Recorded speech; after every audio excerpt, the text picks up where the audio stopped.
Okay. Hey guys. Here I am. I sounded like Popeye just now, didn't I? That was my Popeye laugh. How y'all doing? Let me see if I can pull you up so I can see who I'm talking to. I hope you got your cameras on, ladies, so I can see you. Let's make this bigger. Why is it getting bigger? Oh, there we go. Hey, Margaret, that looks like your kitchen. I see that Georgia O'Keeffe up there. I need to unmute you so I can hear what you're saying. Oh, where's the unmute button?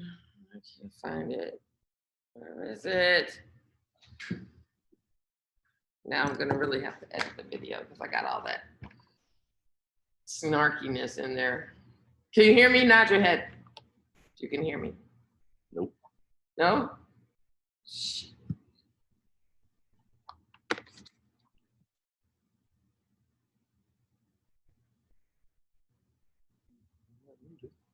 Oh, the sound is down, but then remember we did the thing where if the sound was down. Can you guys hear me now? I can hear you. Oh, good. That's what I was trying to figure out. I was looking at Margaret and she was just kind of looking at me, so I didn't know if she could hear me or not. Margaret, can you hear me? Yeah. Let me know. I had to unmute it.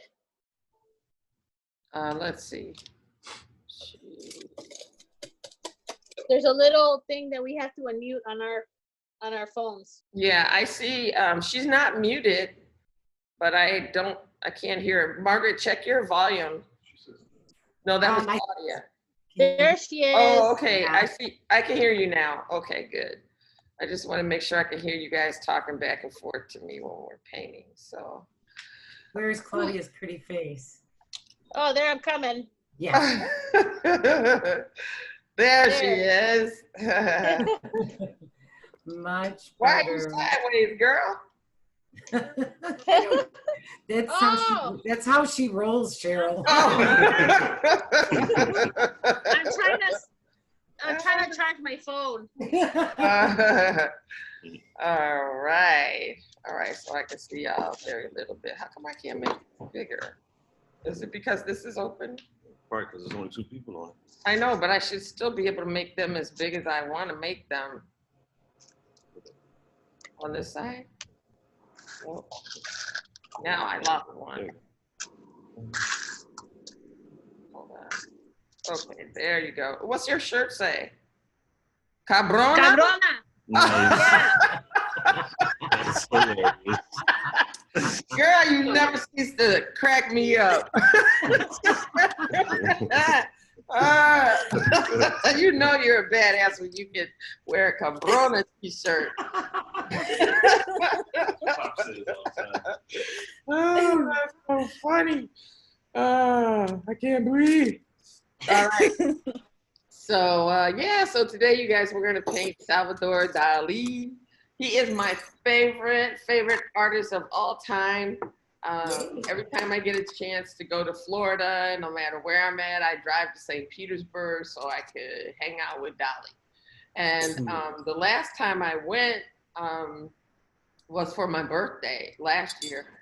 And I got there and they have this whole new Dali experience, a virtual experience. So you can actually go inside one of his paintings. So you know I did it, man. It was like so amazing. And you can only stay in there for a certain amount of time because there's other people waiting, other people wanting to steal your joy.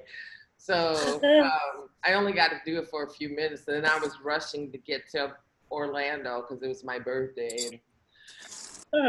Anyway, so when's your birthday? September 28th.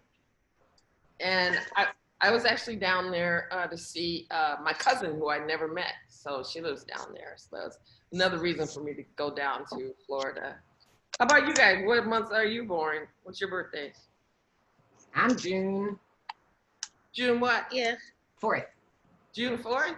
My son is June 6th. Gemini. Yeah. Yeah. You Mine's too? February. Oh, you're February? Yep. What is that?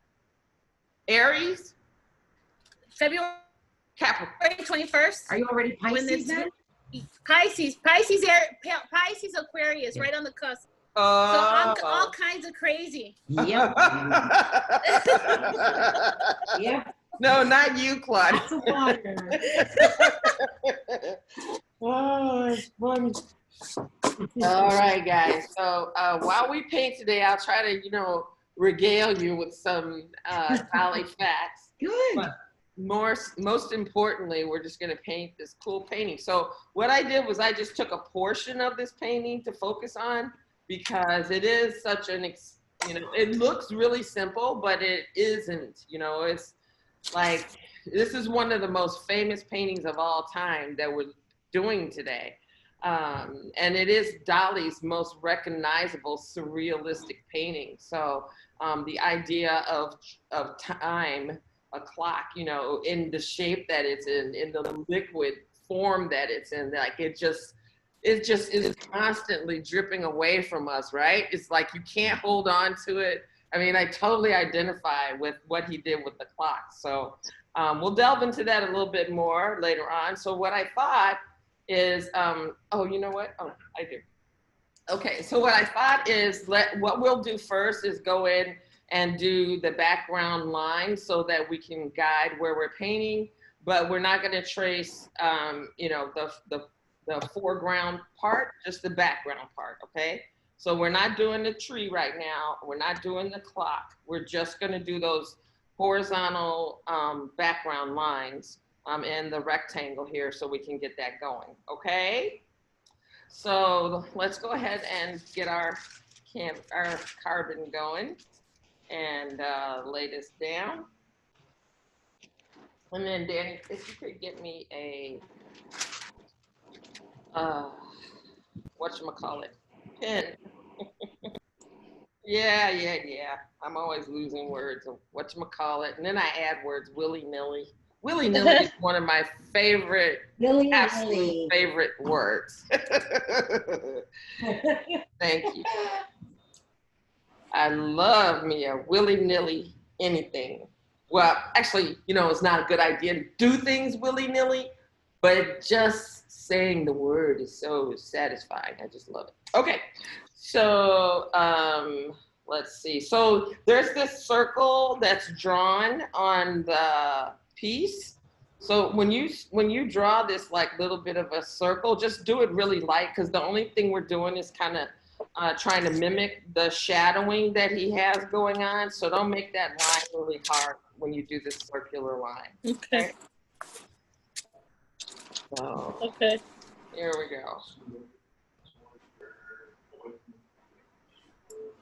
Okay, Danny's giving me directions over here. Okay, got it. So I think the first time I saw a Salvador Dali painting, I was in high school. And I was in Mr. Anderson's art class. And I was so intrigued by the idea of surrealism that I did my first painting, a surrealistic painting in that grade. Do you have that painting? Was it you or Tony who said that they had that painting at their house? Probably Tony, okay. Yeah. And about the same time, I guess I also discovered Frank Lloyd Wright. So those two artists have had a significant influence on my art when I get to do it. But I really like the idea of the whole mimic the masters thing, because it's like, how do you appreciate and learn from your favorite artist if you, don't kind of study what the technique was. So I find this I'm very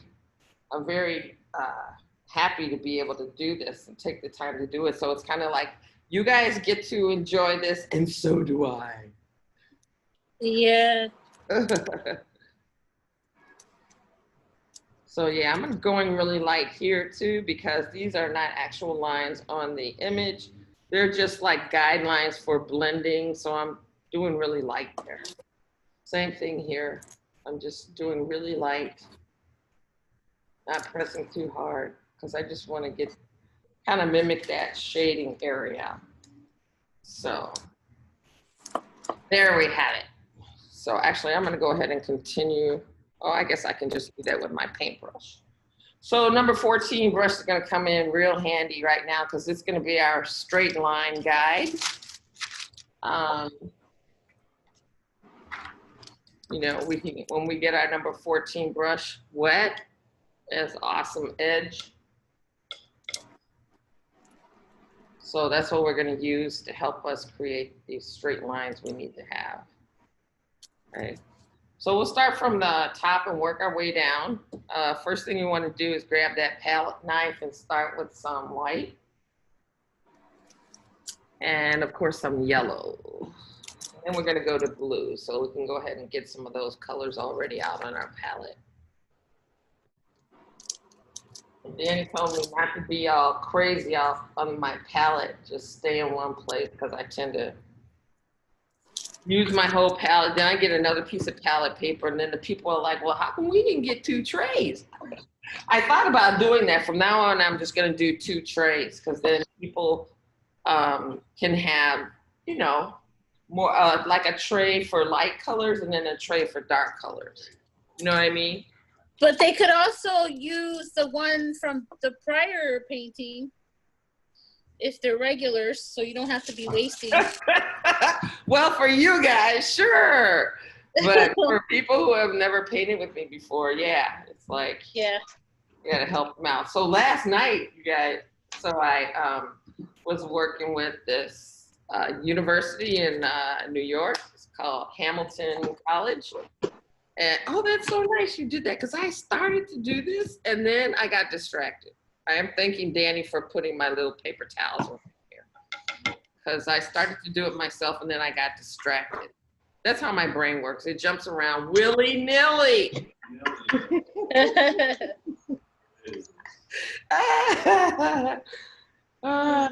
So yeah, so anyway, I'm with this Hamilton Community College last night, and they signed up. They're like, we want to do 40 people, and you know, we want to do 5. No, we did 7 p.m., wasn't it? 7 p.m. Central Standard Time. So in New York, that's 8 p.m. I thought, I was, wow, that's kind of late. So anyway, we did that with them, but they only had 16 people show up, because they're all like they were all born in 1998.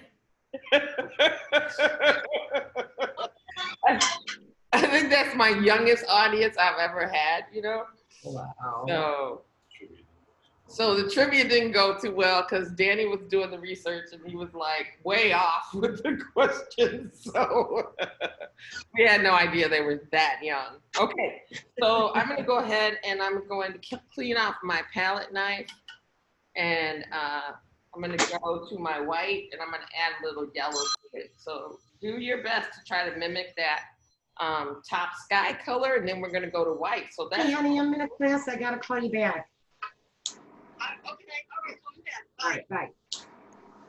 So this is kind of weird, because I've never painted a yellow sky before, and plus the fact that it goes from yellow to white, like this pastel yellow to white. So that's gonna be cool.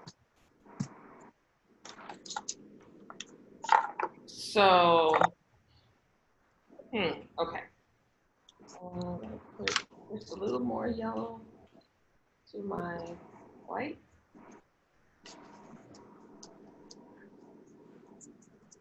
And then I have some white left over there, so that we can paint wet on wet and blend that top and bottom, because we don't want any hard lines between the top of the painting and where we merge into the white. All right, so there goes my palette knife back in the water.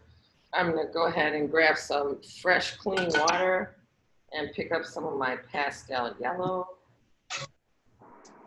And we're going across the top.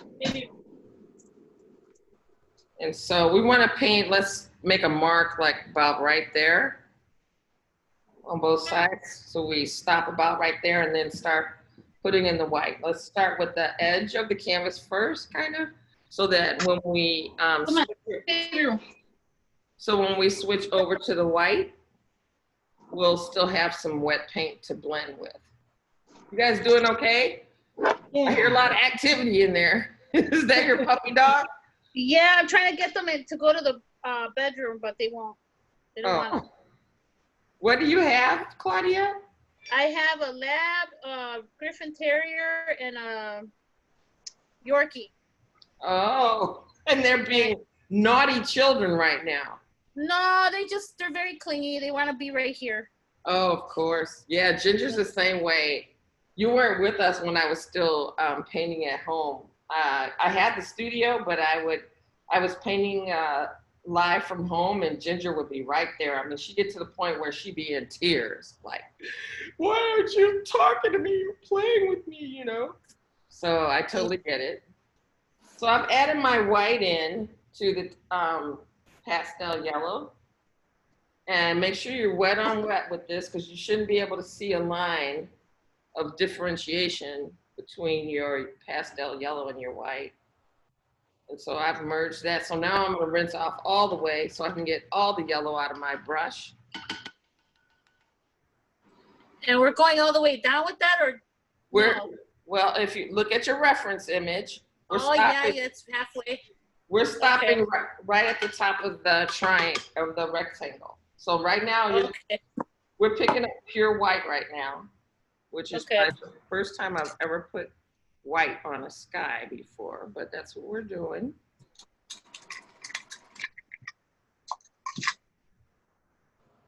So let's go across the page in white. I'm already loving this. I'm a Dali. So we painted last night, we painted this guy. Oh, and then for this second line, so there's a little shelf, right? There's a step. So we're going all the way white, all the way down here. All the way to this line. And then it looks like there's a little blue there. So we painted this guy last night at the request of the customer. She liked the fact that I was doing the Mimic the Master series. So we did this artist named Jacob Lawrence, which you got to look into him. Okay, so I'm taking my white and I'm picking up a little phthalo blue, like a very little phthalo blue, and mostly white.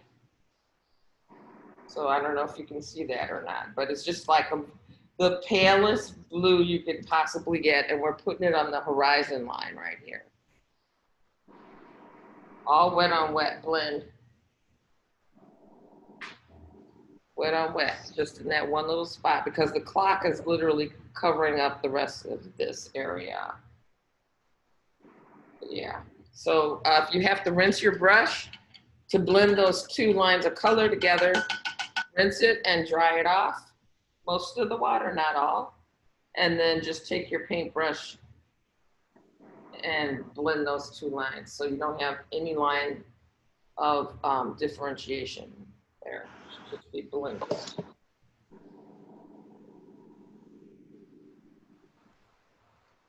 Ooh, I can't wait to put this in my window. I have a Dali.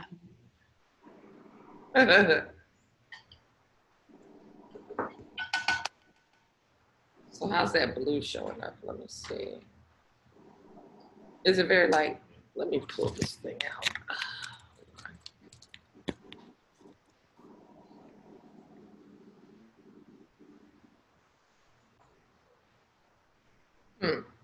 Danny says make it a little bit darker. Yeah, I guess I could. All right. A little bit darker. Just right here.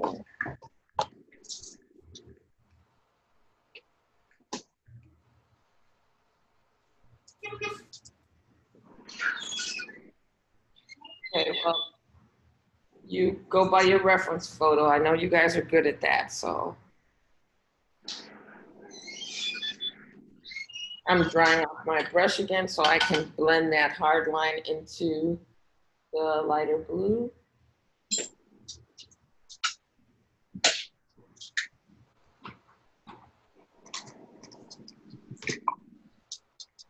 There we go.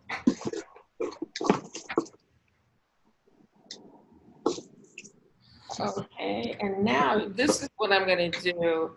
Now this other blue that we're working with, it seems like the phthalo blue is too powerful. So I think we need to tone it down with some black. So in order to mix the next color, which we're going to use for this rectangular shelf, I'm going to take my palette knife and take that white that's sitting over here, and I'm going to add a touch of black to it to make a gray. We're going to make a gray first, and then we're going to add phthalo blue to it. So let's do that.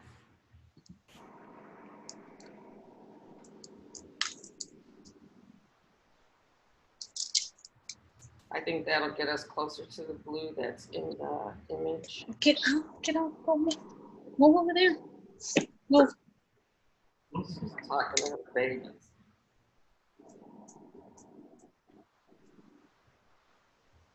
Okay, got that blended up pretty well. Now I'm just going to add a little touch of my phthalo blue to it.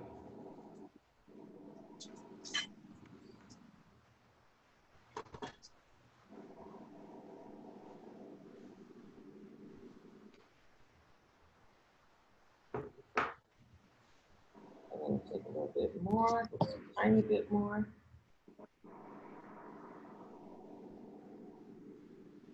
Okay, now notice in that that blue shelf, phthalo blue has a lot of green in it. You guys got a lot of colors. Do you have a ultramarine blue? No. I got a dark blue. Okay, try ultramarine blue because I'm looking at my phthalo blue and white mixture, and it feels like it has too much green in it. And so I'd like to switch to another blue. You guys are with me. Danny, can you see if we have ultramarine blue there on the shelf? I think, yeah, maybe that little, it might be phthalo. Okay, there should be an ultramarine blue over there. Let me check. It's just like more blue. There's less intensity, there's less green in it. All right, that might stay on. Hold on, stand by, guys. Sorry.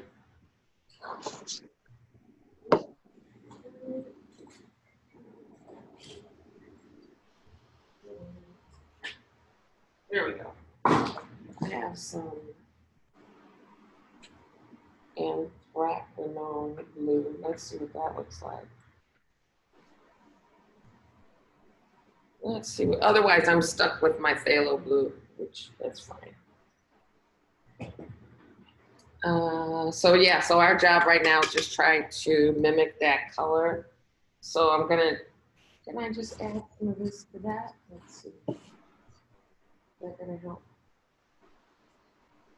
Yeah, okay. Oh yeah, I like this a lot better. Just a bit more.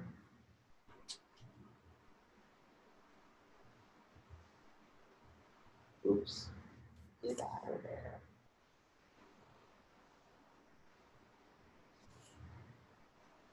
Okay, and I'm gonna need some more white now because I'm gonna blend those two colors together.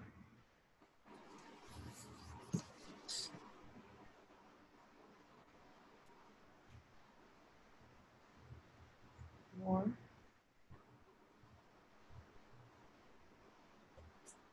Okay, that feels better. That feels a lot better.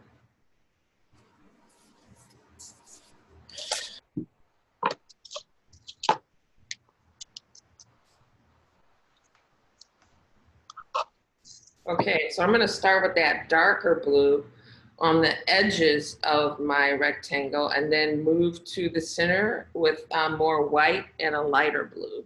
So I'm going to start over here on the edge.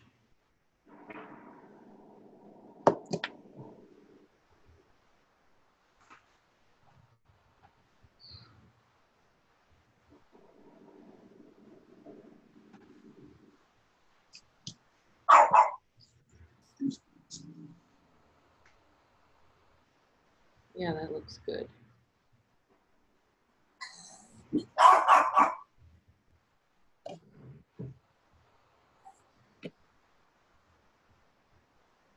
And then the crazy thing about this little table is what it seems to represent.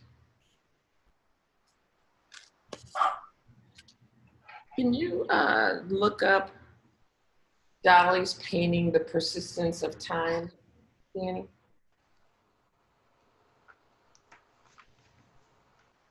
And that's the name of our piece today, The Persistence of Time. I would say like the fluidity of time.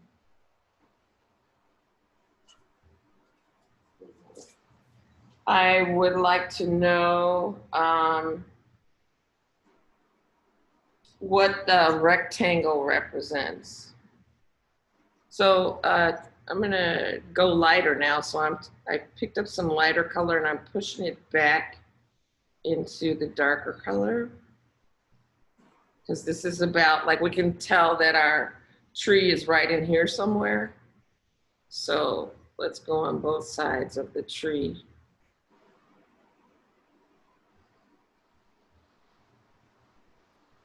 Oops, and I actually need to add some white there, so I kind of blew that. I'll fix it though. And then here's my line going back.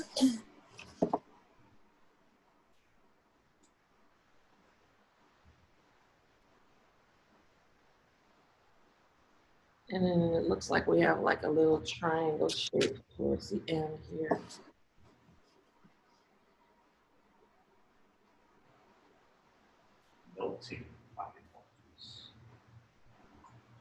Right, but what does the rectangular shape represent for us? Or what does it represent to Dali? I'm gonna pick up some more white and bow it out.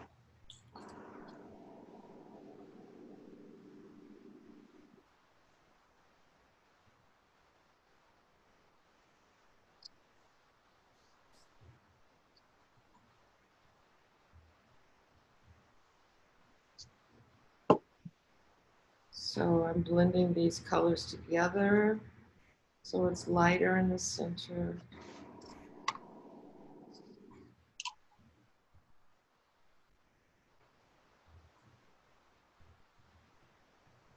And then I'm picking up the white here with just a touch of blue in my brush.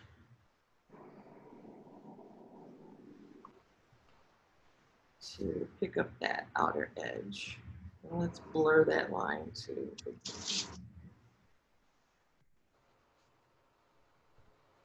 And then if you need to blend your colors, then go ahead and rinse your brush and dry it off so you can blend. Just use a real light stroke. Wipe if you need to after each one. Looks like I have to go back and pick up some color.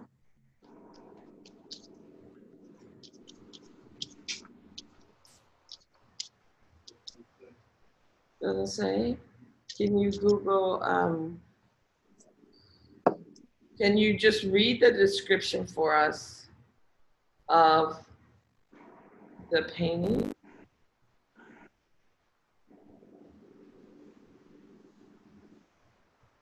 Or just tell me a little bit about it and I'll share it with these guys.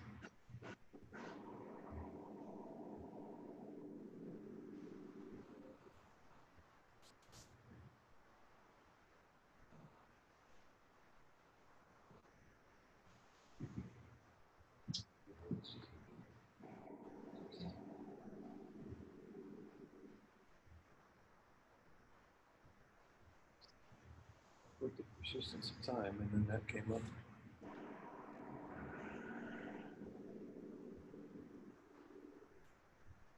So this is what it says. So the well-known surrealistic piece, The Persistence of Memory, is the image of the soft melting pocket watch. It epitomizes Dali's theory of softness and hardness. which was central to his thinking at that time.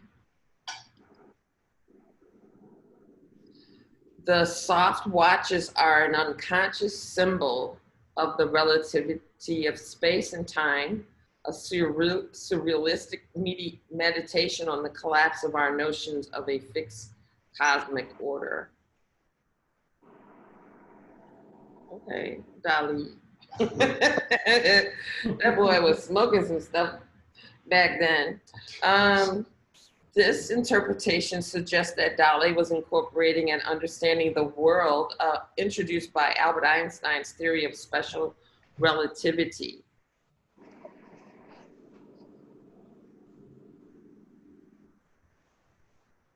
But Dali disputed that. He said it was actually a representation of another surrealist perception of relativity, and his name went away just now, so I can't tell you. So I'm going back to try to fine tune my lines because they're looking a little wiggly. And I have some straight lines here. I guess I can fix that with my brown, right? Yeah. All right, so I know you got brown because I know I packed it into this kit. So we are going to take some brown and add a little black to it.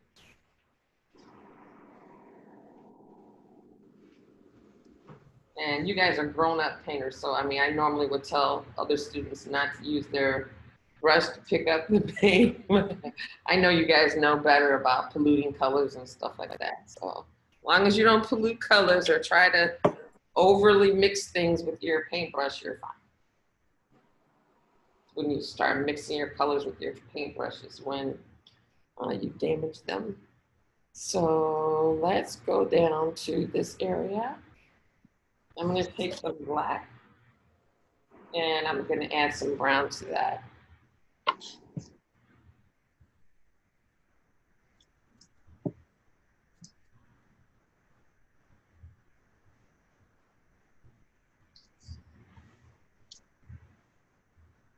Oh, you painted over the tree? Yeah. Oh, I didn't. Does it matter? No. Okay. Nope. Because we're going to go in and put the tree there. So, but what I did do is make the center lighter than the outside. So. Okay. Sorry. No. As long as we get to the same place, doesn't matter how we get there, right? Right. So I'm just going to use my straight edge to help me straighten my line out here.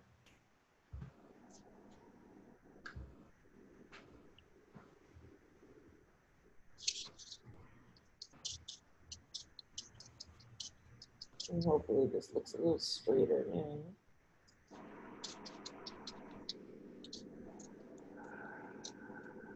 My dogs got to my palette knife, so you know what I've been using?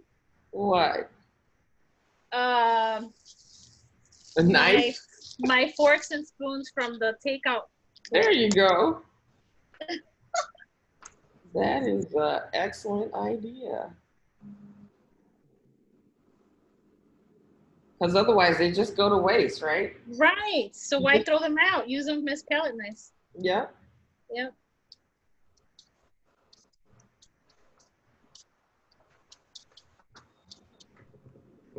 So I'm trying to see if I need to fix this line.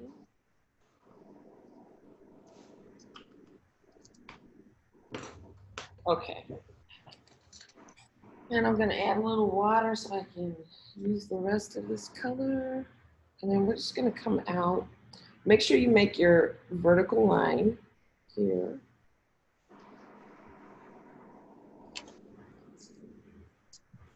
And then we're pulling it out this way.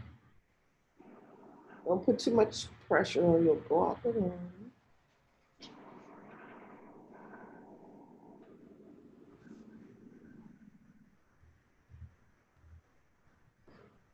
Ooh, I forgot to draw my little, whatever that is, it's like a little planet there.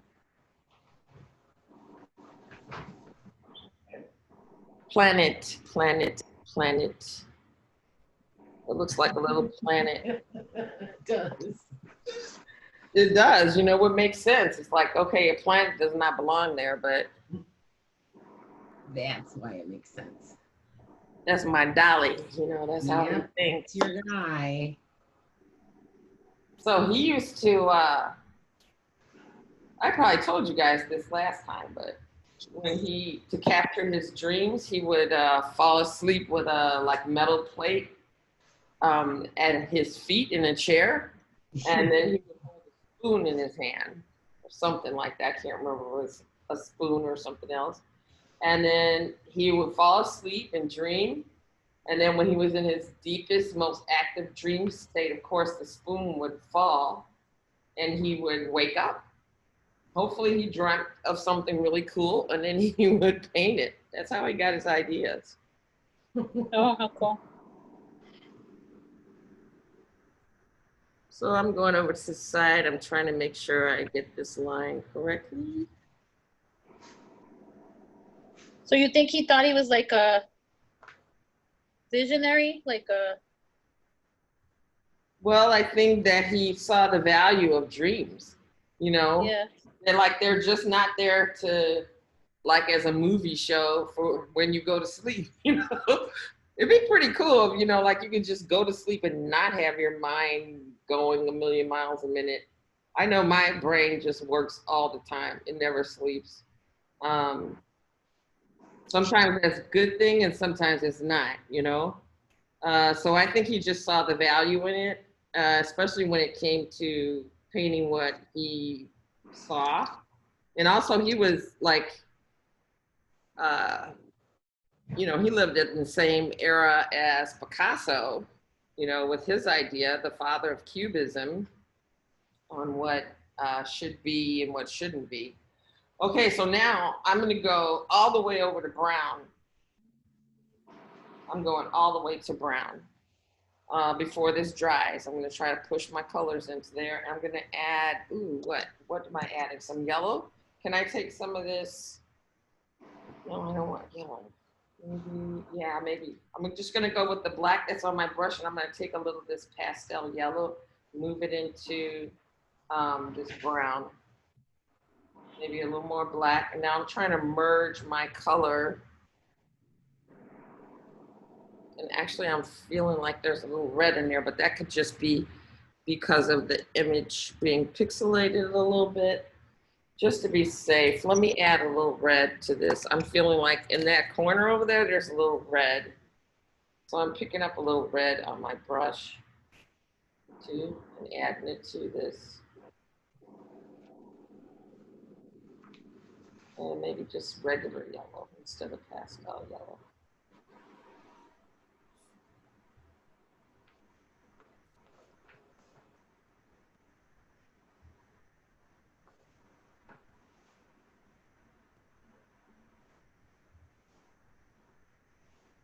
So yeah, so the other kind of freaky thing about him is that he was born after his brother died. He had a brother that died right before he was born.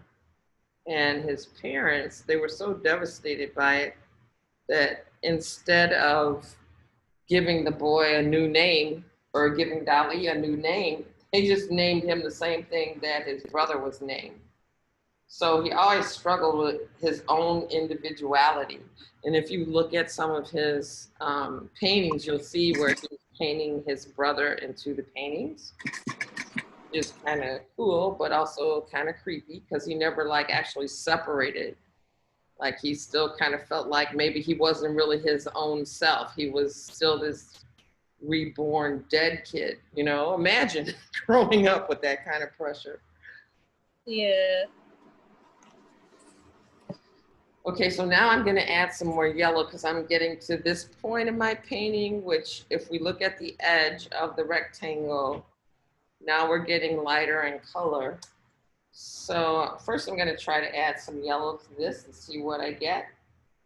If I like it, which I don't, I'm not gonna use that. It's got too much black in it. So I'm rinsing out my brush and I'm gonna add some yellow to this other pure brown that I have over here.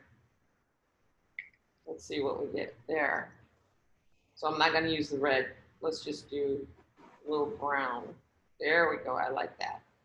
That looks like that area. Okay. So let's add a little more yellow just to be safe.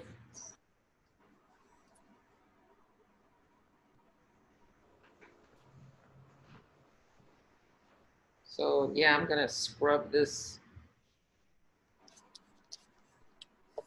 into my existing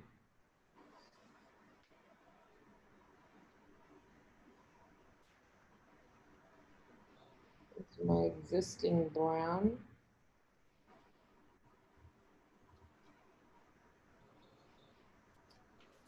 And maybe I've got brown here.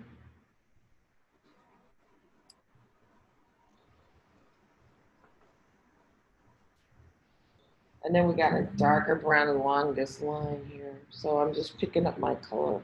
So just paint, kind of see. Right above this line that I'm painting right now is yellow. So we want to stay right here with the brown. There's almost like a shadow going on here.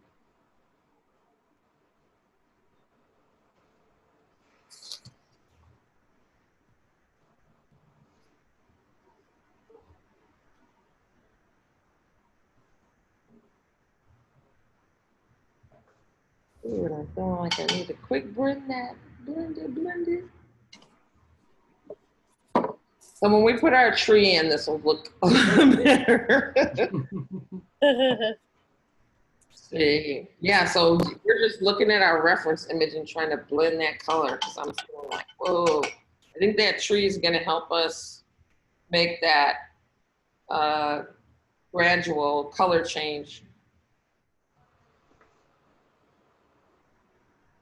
a little bit more. Yeah, because I kind of didn't get that going.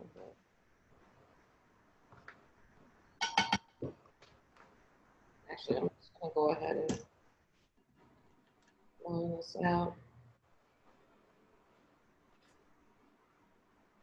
And then what I'll do is I'll go back and lighten and darken where it seems I should.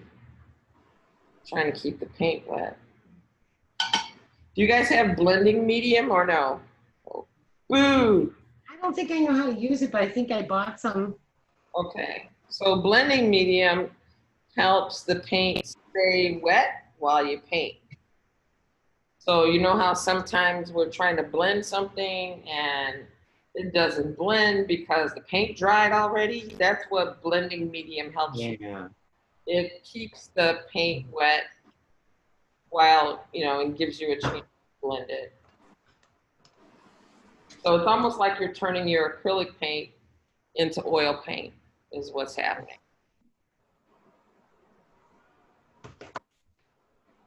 So when you use blending medium, let's see, did I bring mine?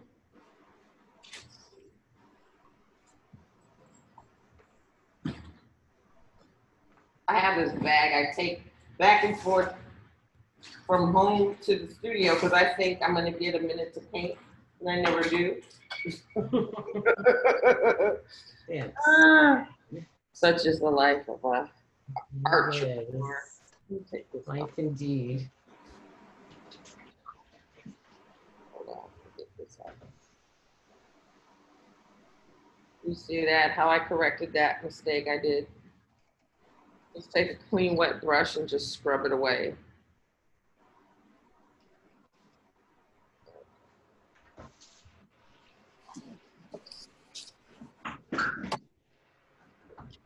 Okay.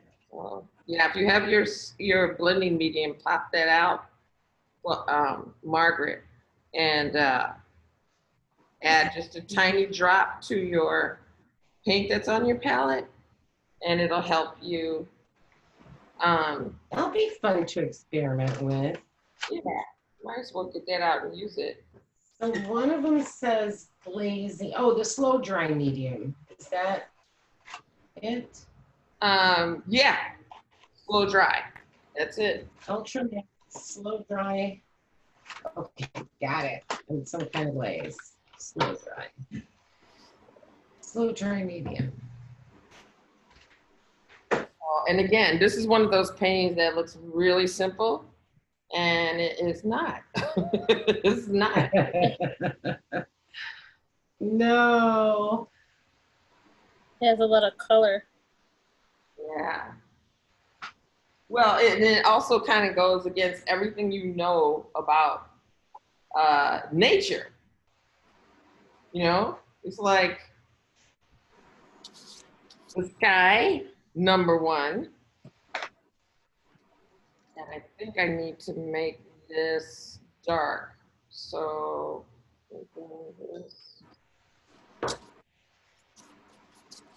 yeah, I mean, it's not like a natural beach scene or, you know, any of those things we know.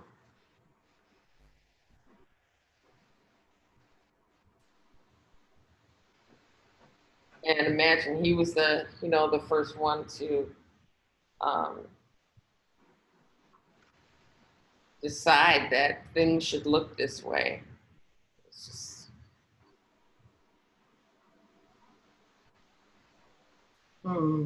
that's what's cool about being an artist, because you're just like, this is the way I see it. And like, when I did my own self-portrait, it was like, oh, okay, well, I want to have my eyes more like this. And I want to have this like that. And I was like, oh, yeah, I like this. So you get to like create your own reality. Kind of cool.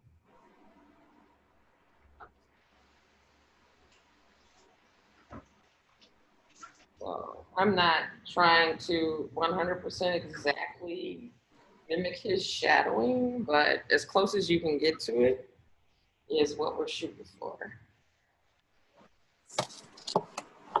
Add a little more yellow, and it almost looks like there's a. I'm not sure if it's from the actual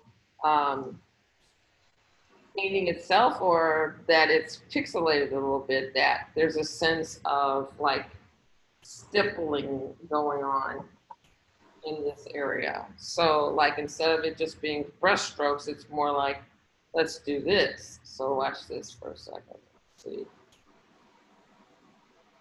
I'm feeling more like, should I go to my number 12? Let me go to my number 12. Feels like my number 12 might be able to give us a little of this.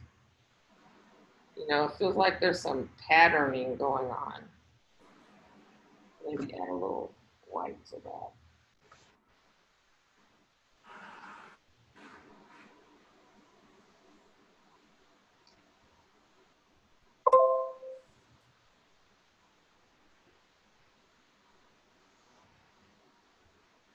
So yeah, a little stippling of color.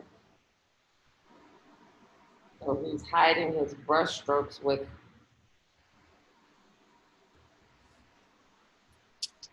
uh,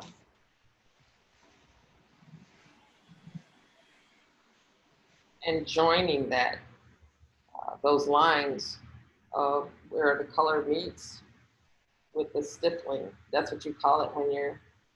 Have you seen those paintings where or drawings where someone's using a pen of some sort and they tap tap tap tap to shadows, create the lines instead of using actual lines. Tap. Tap, tap, tap, tap, tap, tap.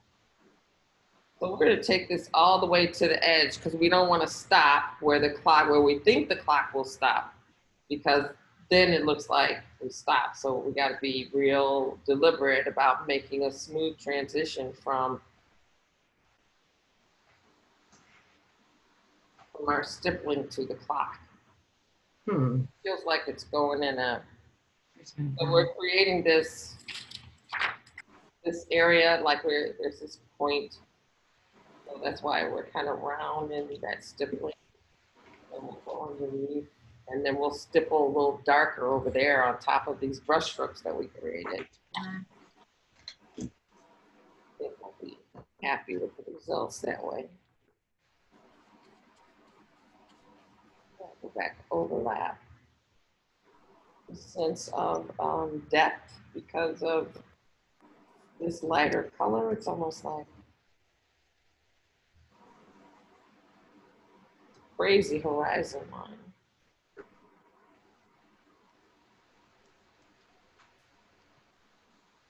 And tap, tap, tap, tap, tapping.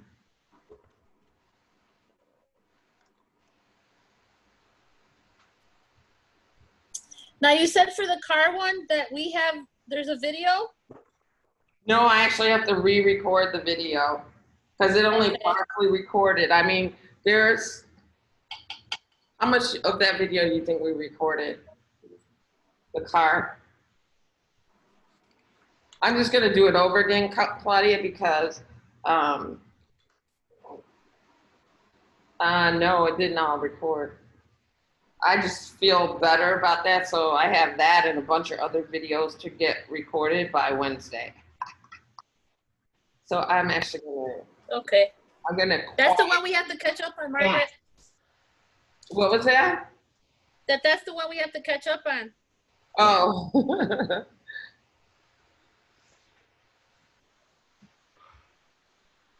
My tree, let me see where my tree is from first. My tree is right here, so I'm gonna have to fix that line. I'm gonna have to fix that. That don't look right. So I'm gonna go over here with my darker color and blend these two together a little better. There. That feels better. Because then my tree's gonna be right here. You can take your tree, you can take your traceable and figure out where your tree is so that all your lines are, blended lines. There's no stark beginning and end to where your brush strokes are or where your stippling is. Okay. So make that transition unnoticeable, so it just looks like a natural transition. So now, right in here, I'm gonna pick up some more of that red and yellow and maybe a little of the pastel yellow I was using before, and add just a little bit of water to that. And now I'm gonna pick up some of this lighter color.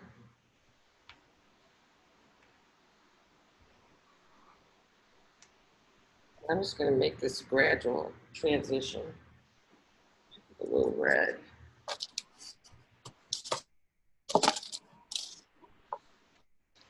Adding some red into this brown. Because it looks like he's got a little red in the brown, so let's, oh, too much paint.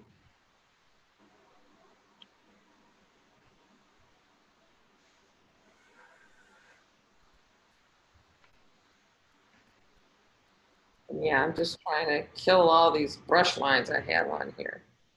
Kill all those brush lines out with the stippling.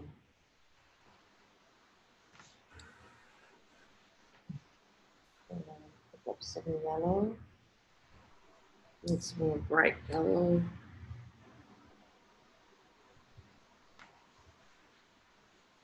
As I'm getting to that side of the tree where it really feels like there's a lot of yellow going on.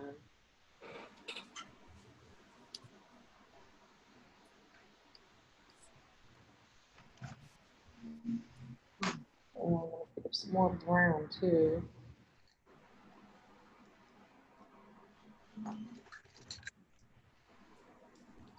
Let's see if my tree's working there now. Yeah, feels better now.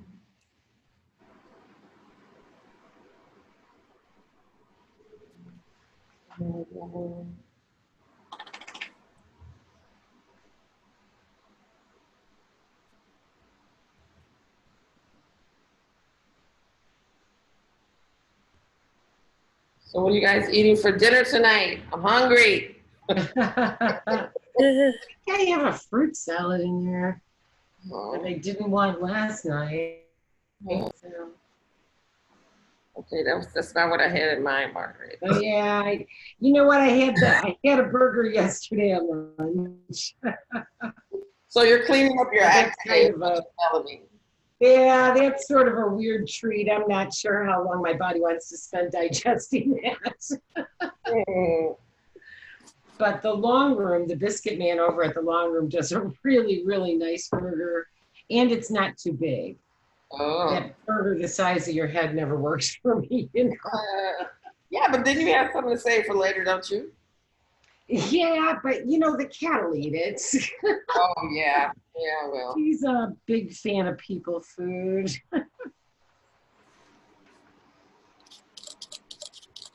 This looks like it's kind of like a road, like it's getting darker.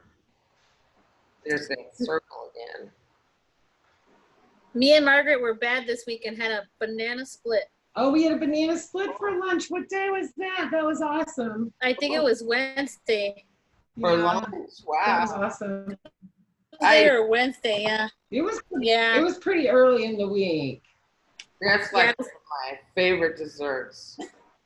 Oh my gosh, it was the best lunch ever, and I was in such a good mood the rest of the day. Yeah, we deserved it. We did. We earned it this week. We started out with a lightning strike. So are you guys doing like a support group kind of thing together? You mean with each other? Yeah, in terms of Yeah. what you're eating. Yeah. Yeah. Yeah. That's cool. Yeah, it's super helpful. Yeah, so we don't feel like we're all alone. Don't feel all alone, and because I didn't let anybody else into the office except Claudia. Well, that's cool. I kind of But threw there's everybody nobody else out. Cheryl, don't eat that. I wish somebody was telling me, Cheryl, don't eat that. I was looking at pictures the other day of me in 2018. I was like, oh, that girl was a youth. Walking everywhere. That was the year we went to Cuba. I graduated from Concordia, and I was just walking everywhere. My gym was open, of course, and was just really enjoying, eating right. And I don't know how I slipped back so far. I mean, I was vegan while I was in Cuba. Wow. I was eating so well. Claudia is vegan most of the time, but I'm always encouraging some bacon. Oh, yeah. Not that I don't respect her, but I do think it's sometimes the answer to what ails her. Oh, bacon, huh? Yeah, I gave up on being vegan for right now.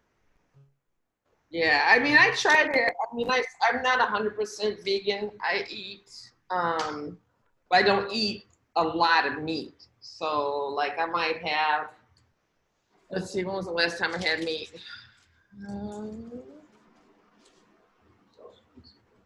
Sausage pizza. When was that? Last week? Yeah, so maybe once or twice a month I eat meat. But the rest of the time, my husband buys these things called Impossible Burgers. Oh, the Impossible Burger. Are they good? Yeah. You like them, don't you, Claudia? Yeah, those are really good. Yeah, we just eat those. I mean, I make it with some vegan cheese and, I have some tater tots. I'm a tater tot freak. Ah, good. And and it's like you don't even, I don't even think about that it's not meat. I'm just like, I'm having a burger. It tastes good. I got my pickles or whatever I like on it, and that's it. Call it a day, Yeah, it is good. So, and the cool thing about them is they're becoming a little more mainstream, so it's not so hard to find them. Yeah, they're easier to find. You're right. When they first came out, I wanted to try one, and they were really difficult to find. That's true. So they have them at Costco. Yeah, that's where we get them. We buy them by the, like we used to buy hamburger. Yeah. All right, guys. I think I'm feeling okay about my stuff that's going on here. I just have to make sure that that looks really good. My colors merge. Okay, thank you. I hope it works. Okay, so, ooh, this merging of these, this stippling is not for the faint of heart, man. I know I'm with you. Like, this is why you guys make my life richer, okay? Because I get Oh, that's so sweet. painting, and you know, we get to do art, and it's like we're, you know, kind of at the same pace. And I do like that it's interactive. It's I like the other classes too, but it's definitely different when we're this interactive. You know, we're all engaged. when it's just us, it just feels like special. Yeah, yeah, I like the experience.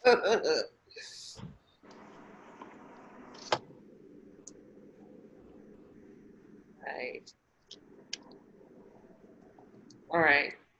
You know what? I'm gonna take a picture. Oh yeah. Sometimes it helps. Every time it helps me. So I don't even know why I'm saying sometimes. It always helps. Yes, probably. It's a new set of eyeballs. I'm taking a picture. Okay, I'm digging it. I'm digging it. Right? So the only thing I see an issue with is like some of my areas are not blended to the level that I would have them blended. So Yeah, that's the first thing I can see in the picture too. yeah, Is where it might be done. Yeah, where it might be done rather well and where I missed it completely. yeah. So it's like, okay, I'm wetting my brush and I'm going back with my brown. I'm gonna try to go in here with a little brown black kind of mixture and see if I can edges a little more blended. No, that's not my brown. Okay, so I'm going in overlap. And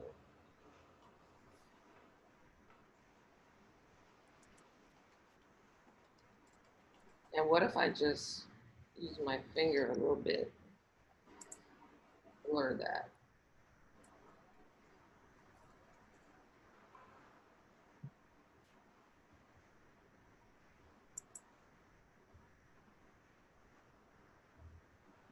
Oh, you got a little red up there, I see.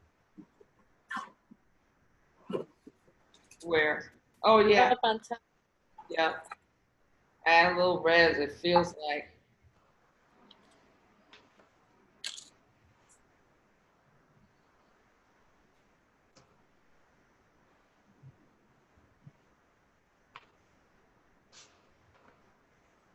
Oh yeah, I'm gonna take my finger, see if my finger can help me out with it. Overlap here too.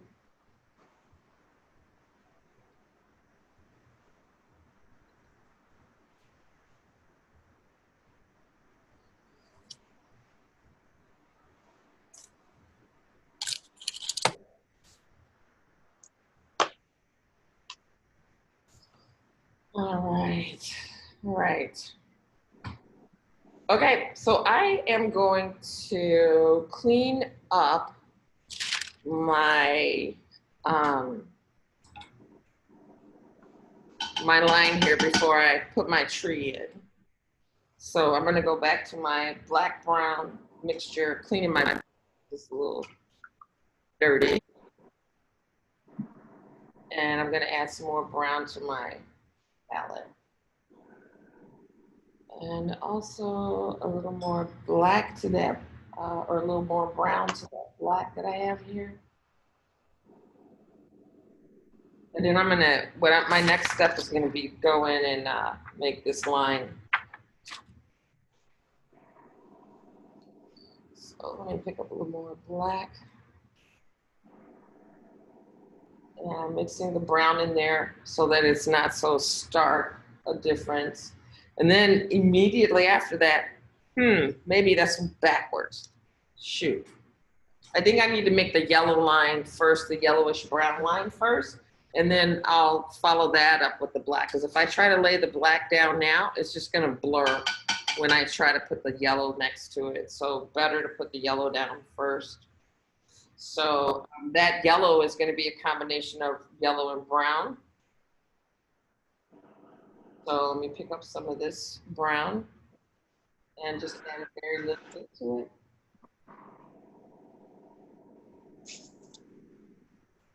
So it's about that bright, I say. Maybe a little bit more. So brown and yellow? Yeah, brown and yellow. So we're doing that bottom portion at the base of the tree. I'm adding a little bit more yellow. That feels about right. How's that look? Can you zoom in a little bit on that color? Okay. On the paint, yeah.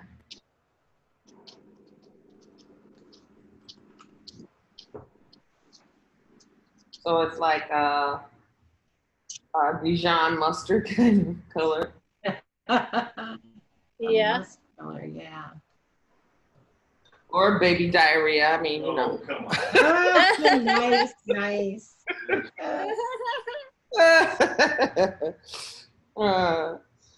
Danny's over here in the background going, Mom.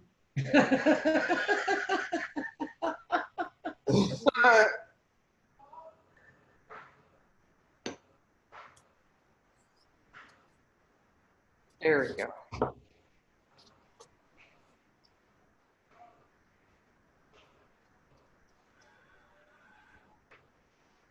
And then here's me trying to make this straight now.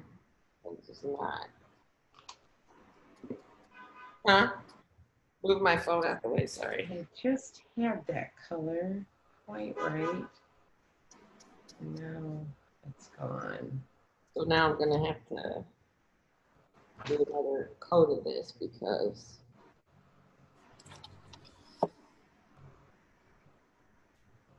okay, so our job is gonna be to blend. Look at that. Persistence of blend.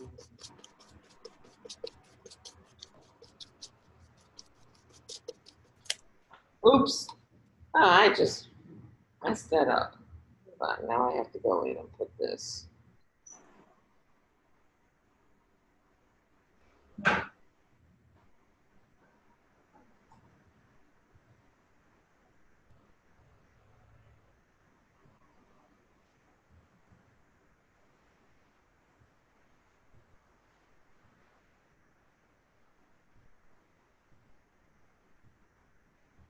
So on the Rene Marguerite's, going back to that picture, because it looks like his arm is twisted, do you think he messed it up on purpose?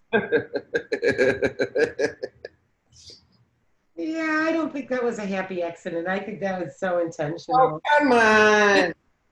Come on. Seriously, you think he did that by mistake? That was so intentional.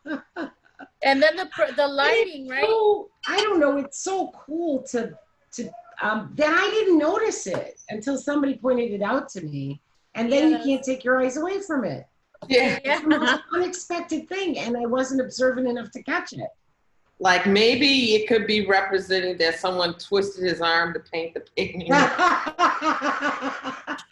could be a very strong message there. Like yeah. it's very subtle, but it's like, yeah, you had to twist my arm to do this, you know. Yeah. And that's between me and you. Nobody needs to know.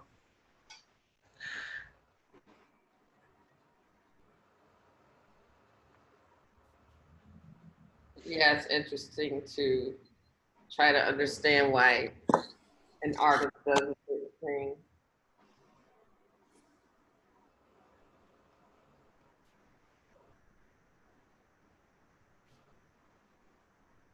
Like, you guys have probably seen that Kirk Douglas movie where he plays Van Gogh. No? I don't know if I saw that or not. I know the movie you're talking about. I'm trying to remember it though, and I'm wondering maybe I didn't actually see it. Yeah, you got to see that movie. It's really good. It's with Anthony Quinn and Kirk Douglas, and he's playing Vincent Van Gogh. So it tells the story of, how he tried all these other jobs, and how he was not your world's best lover. He was in love with this girl, and the girl couldn't stand him. I mean, she just said, "I can't stand you." Said, "Quit coming to my house." Her parents would tell him, "Don't tell him I'm at home," And anyway, he just decided he was going to start to paint, but when he was very persistent. So just like when he was trying to get this girl, he was trying to convince people that what he was doing in terms of art was the right thing. So he just kept doing it over and over. And so so Anthony Quinn was playing, what's his name? He was the guy who painted all of the Tahitian women. He left his wife to go to Tahiti to paint naked women and, have babies with them. What is his name? Okay. I don't even know what movie this is. Okay, you have to check it out. It's really good. If you like art, you're going to love it because it just. What's it called? Danny's looking it up right now. Yeah, that's. Yeah, I mean, it shows everything from when he started to, I've seen it a dozen times, to when he cuts his ear off. And anyway, he had this theory that he was going to try to paint things and give them motion. He said that every living thing has a vibe, and you can't capture it if you just paint it flat. It's like, that's why his painting of the sun and the sky, or the moon and the stars, is so looks like it's in motion, because that's what he was trying to communicate. That's what his technique is solely based on. Did I say Michael Douglas? Kirk? No, I said Kirk Douglas. Oh, whatever. It's called Lust for Life. Lust for Life. How could I forget? Lust for Life. Oh, is that the name of it? Yes. And then Anthony Quinn changed Dali. I don't know about him, but Anthony Quinn definitely. He played.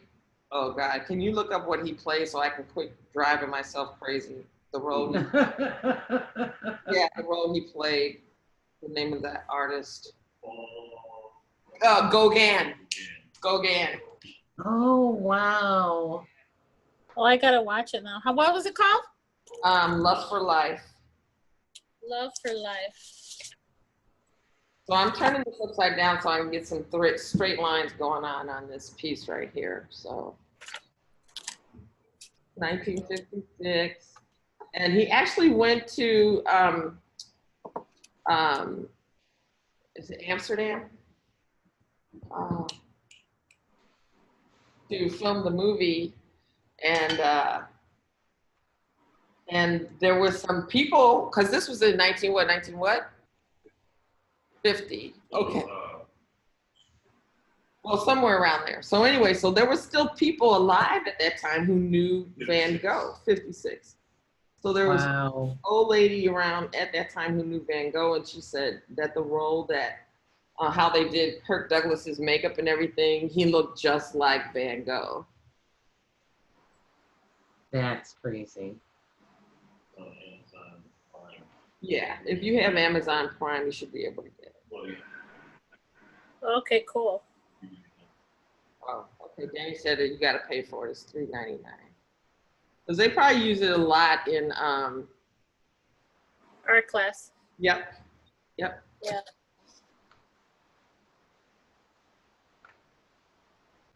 Yep, and his brother, the reason why he was even successful at all is because his brother had faith in him when nobody else did.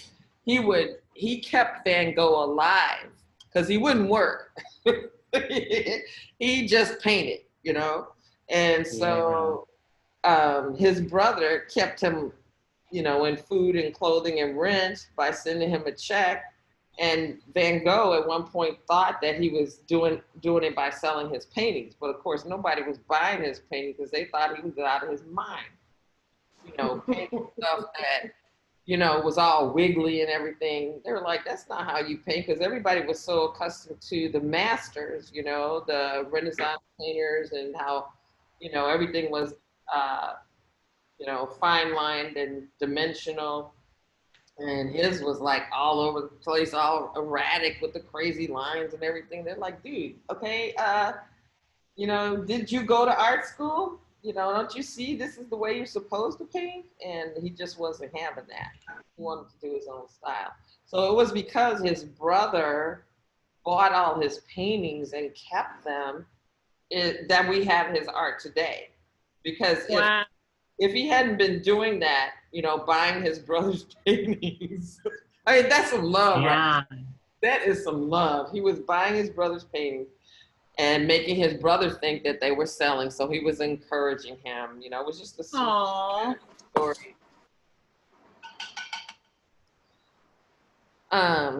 Anyway, so I'm going to go back up on my top here and use some of this darker color to just kind of hit this horizon line so it has some depth. And I'm not trying to draw a straight line because that can be very challenging. I'm just tapping with the edge of my 14 brush to give some dark color along that horizon line.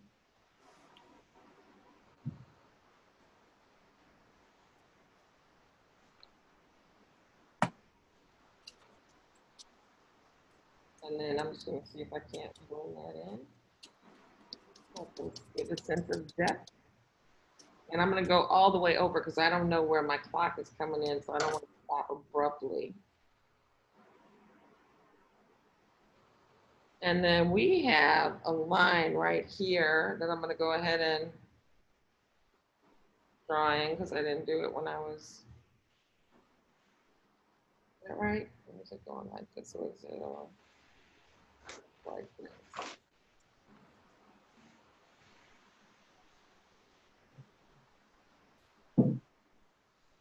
And oh, tricky, tricky. So it should be closer to over here.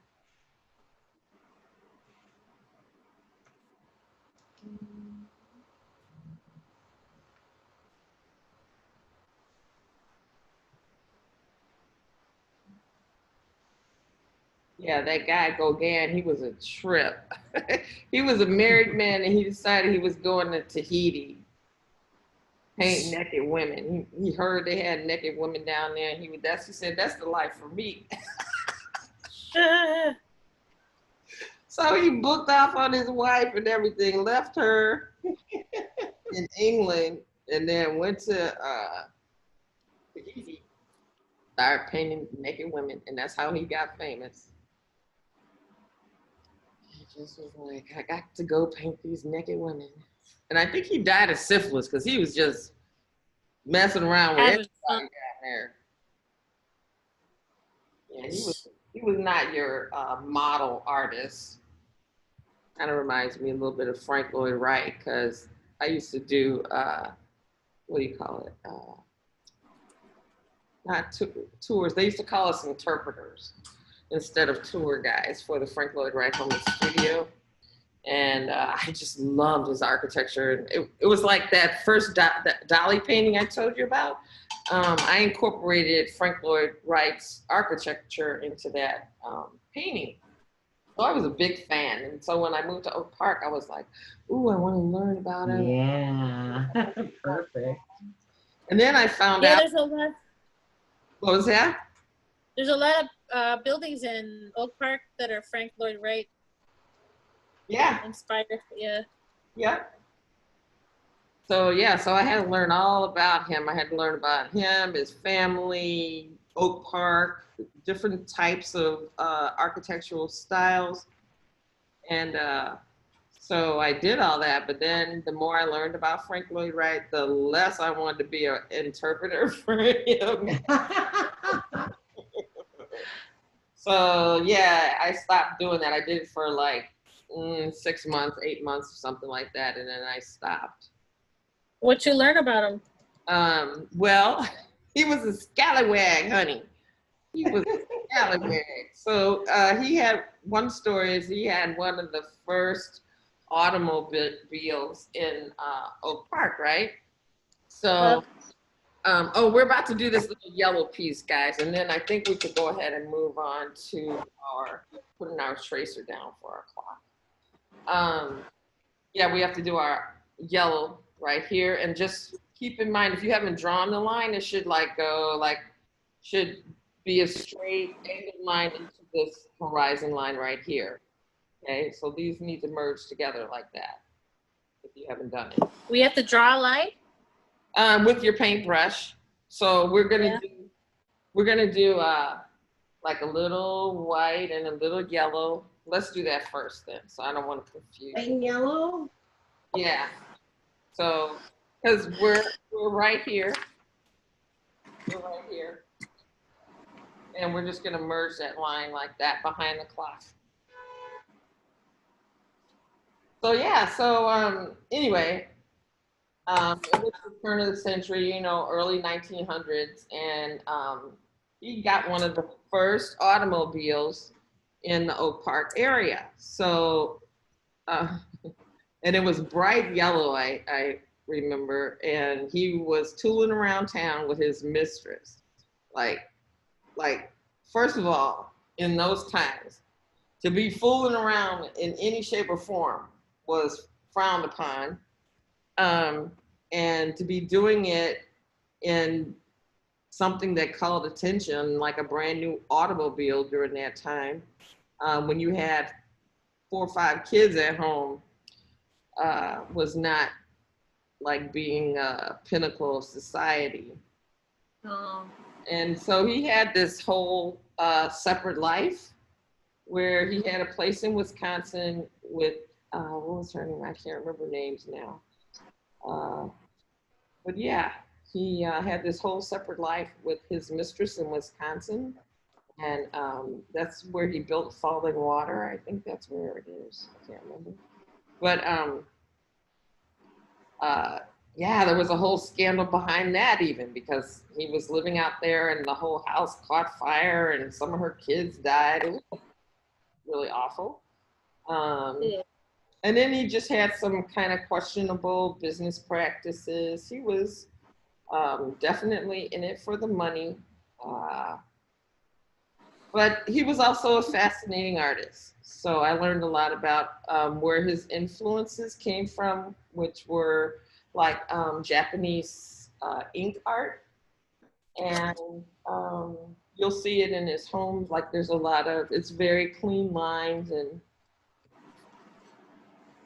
and lots of open, lots of light, lots of contiguous spaces that kind of blend into each other. So yeah, I was fascinated by him. And then when I learned he was a scallywag to his wife, I was like, oh. Then I went to Girl Scouts because I was like, okay, that's worthwhile. So I went from that to Girl Scouts, volunteering there.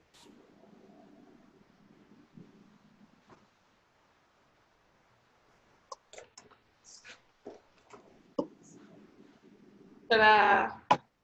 All right, I'm feeling like my line, my horizon line needs a little work. I'm gonna hit it just one more time. Then we can go on and put our tree in. I'm gonna make this a little more gradual. It feels like it needs some merging. This is about where my clock is gonna be. So I'm just gonna blend this line. There we go. There we go. All right. Is that everything? That looks like everything, huh? How's that look? Now I'm looking at this line. What was that? That's cool. Very cool. It's getting there. Line seems to be a little more crookedy though. Dan, you're gonna have to go to Walgreens and get me some nail polish remover. Not right now, but I mean, come on. Look at my nails. They just really got messed up. I don't know how I did that. Okay, whatever. I tried to put a fresh coat on that, and that just was not a good idea. All right, so I'm just gonna fan this. And I'm gonna lay my carbon paper, and I'm gonna lay it on that side.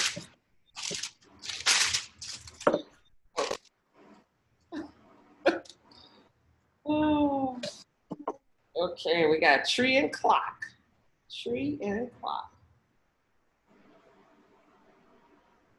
Okay.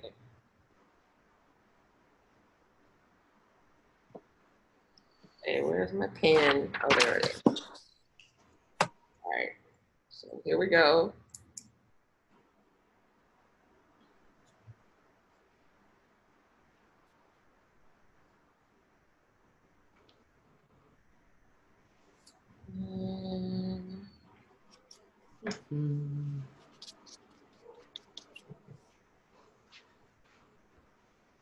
Just double checking to make sure I got my carbon down on the right side. Claudia did that last time, didn't she? Yeah. Oh, the curtain. No, I was just trying to trace with the trace paper. Oh, Without the carbon. oh. Oh, yeah, you forgot to put the curtain down. That was wild. That was, all right, let's see. Now I'm just tracing the tree and the clock, right? Yes. Good light.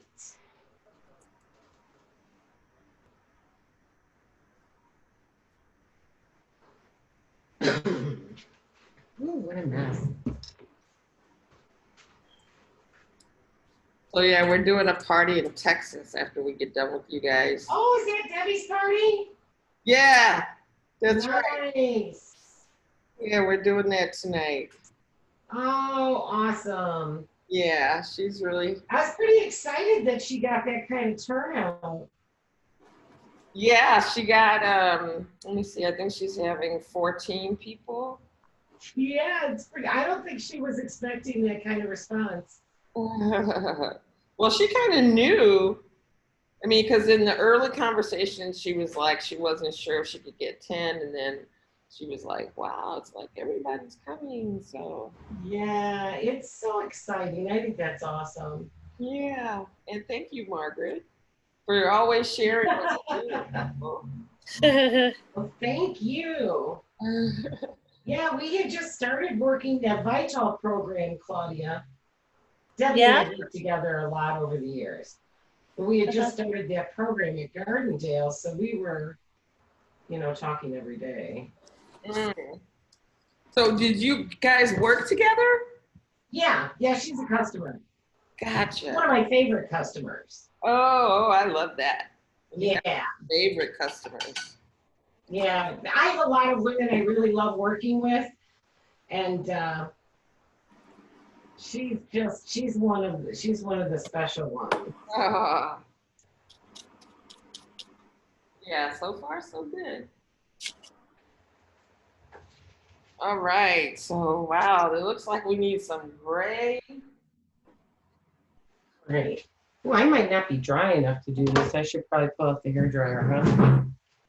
Yeah. And I'm gonna add some brown to my black. Gray, brown and black. Oh, for the tree. I'm doing my tree, right? So I'm feeling like, okay, it kind of looks like it's just black, but nothing is ever black and white, right? So I'm gonna add a little black or a little brown to the black here. And, so we can go up the tree. And then this looks like a little yellowish gray. That we're gonna and then even the blue looks like that kind of, or the gray looks a little on the blue side too, on the bottom part of the tray. Yeah, also those are fun colors. That's really pretty. Yeah, so we're gonna have to do the same thing with the black to get that blue that we did with the rectangle. So we're gonna start with a gray base and then add blue to that. Okay, so for our black, we're adding a little brown to black to just tone it down so it's not like super harsh. So it blends into the rest of the piece. And yeah, so then we're going to gradually go from, you know, our dark color here to lighter color, because apparently, you know, this is his way of showing us that light is coming from this direction. Even though, you know, it's not really realistic because, you know, it's a surrealistic painting. So we're just kind of following along, mimicking the master. Yes. All right. Let's see. Um, I'm gonna mute for a second so I can. Okay, do that. And can I run to the bathroom, you guys? I'm gonna run to the bathroom. Go for it. Okay. Go for it. There you go. Are you guys in lunch today? Yeah, she paying you today?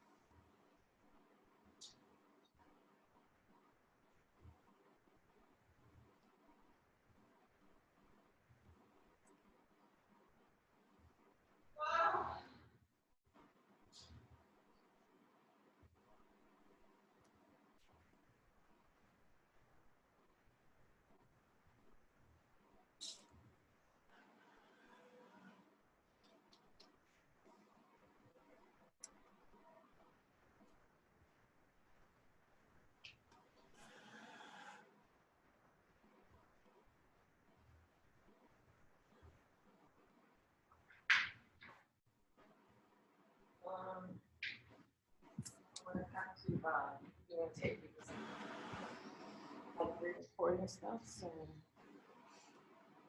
I do see blue where you said you see blue. Margaret.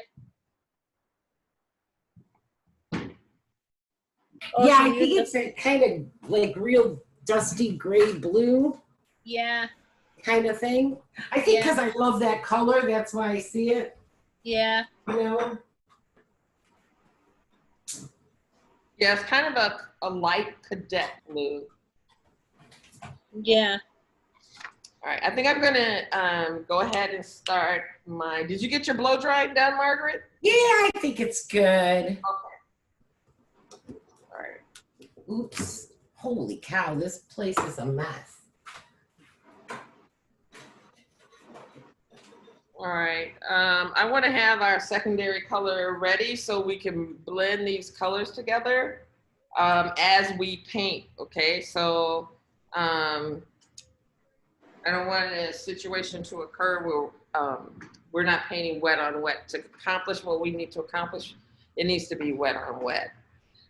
So let's see, our secondary color, I guess we would just take some white and add a little bit of this mixture to it. So Where's my little white?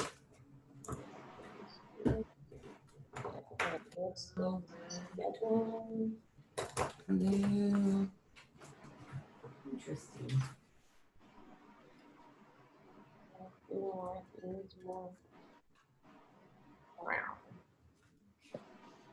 Okay, there's our secondary color. And then we'll go to put some yellow in that white right here. And this will be our third color.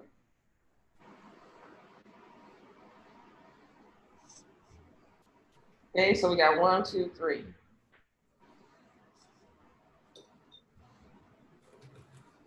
Not pretty colors at all, but we're mimicking the masters here.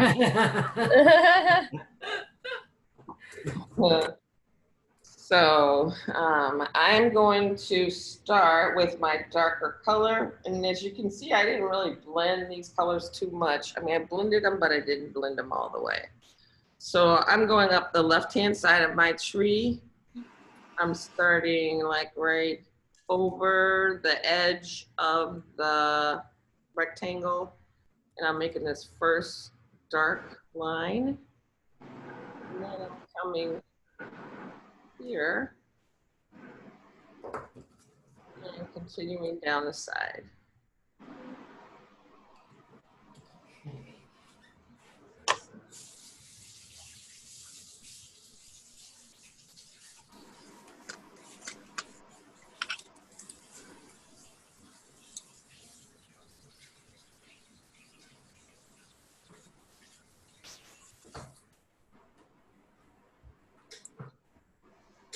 And then I'm going to my lighter color that I just created.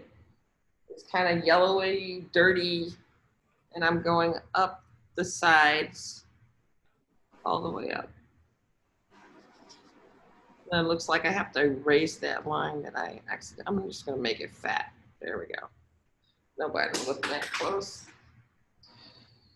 And let's see, I am taking this line all the way up to the top.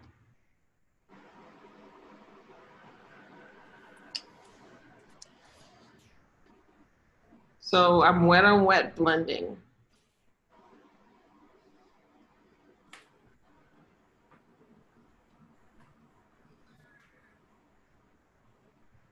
Okay, so it's like I'm on one side of my paintbrush. Now I'm going down the other side.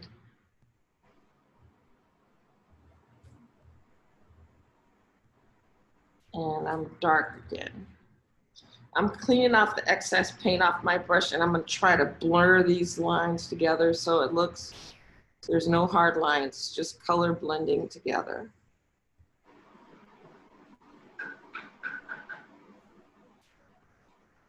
And I'm gonna pick up that dirty yellow again, like a metallic yellow or something. And I'm just going right next to it.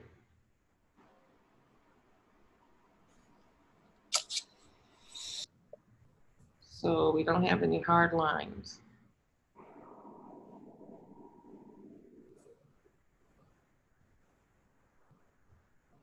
And then I'm gonna clean my brush off a little bit. Pick up some more of this yellow.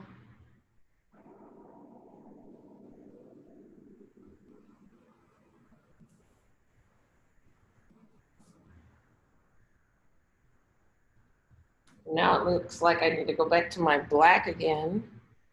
So I'm going right to the edge of this branch. Oh wait, I better go here, huh? Oh, I made a crazy crooked line. And I'm turning my brush. And it V's off like this, veers off. Veers off, veers off.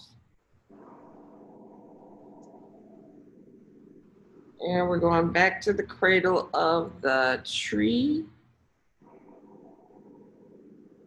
And I'm picking up some more of that yellow and going right next to it while it's still wet.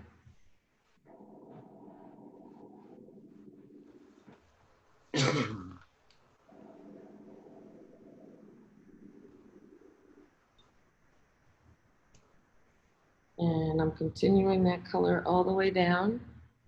Try to blur those lines together.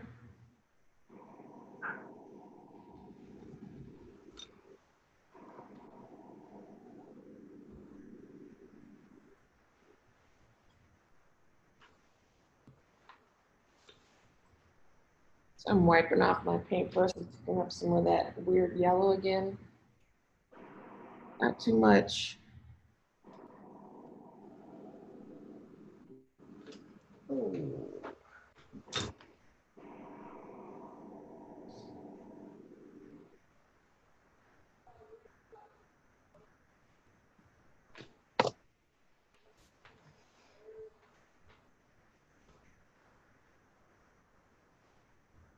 And I'm just going down the front.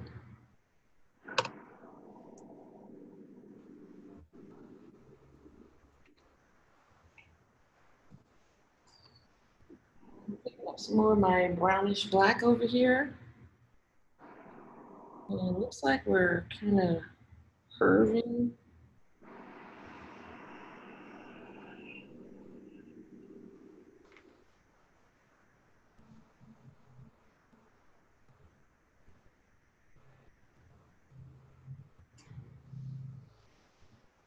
And yeah, there's this little roundish shape that we're following.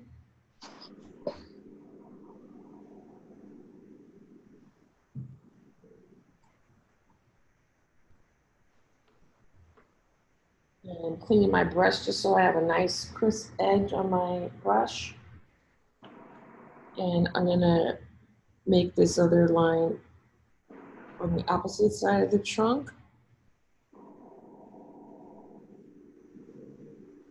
And it gets a little shadow there.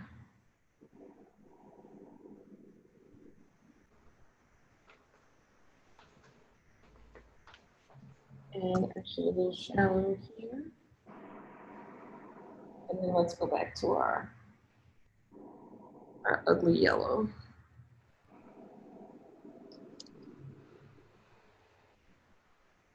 And just try to blend those two together.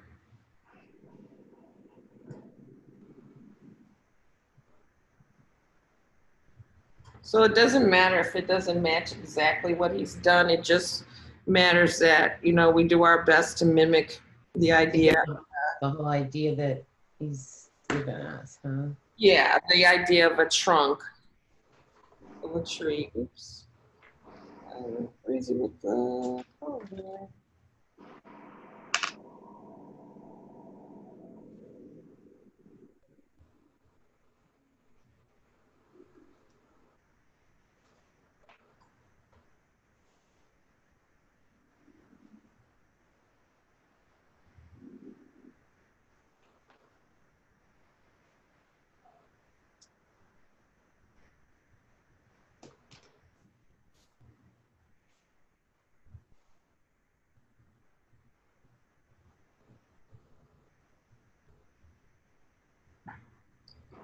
And I got a little heavy paint on here that I need to smooth out.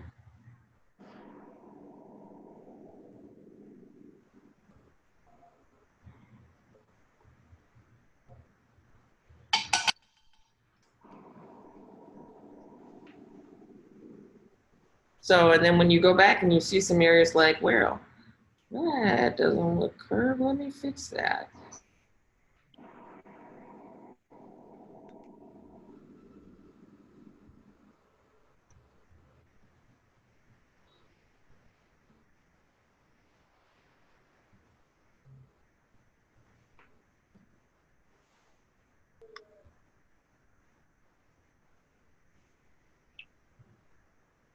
And this is like the elbow of the tree.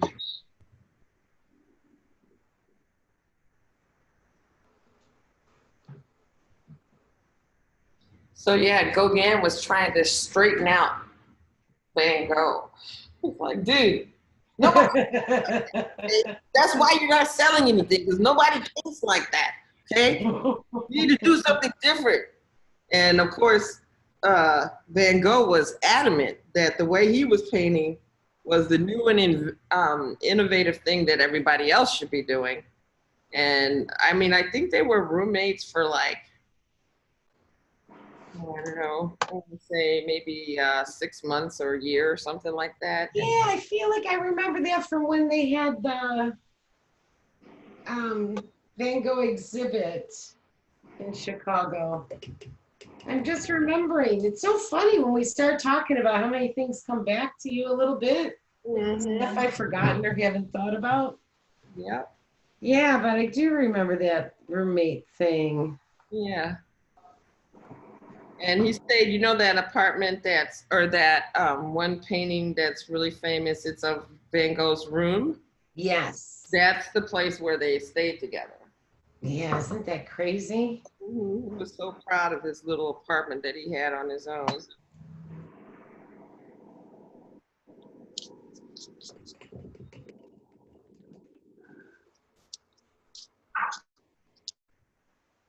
Right.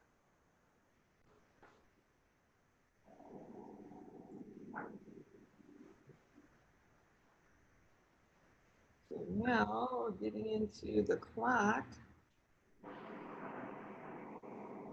Just follow the same lines. Now, a lot of times I try to tell this to students that when you're painting or when you're drawing, that a lot of times you get bogged down in what you're painting, like that it's a clock or it's a tree or it's this or it's that.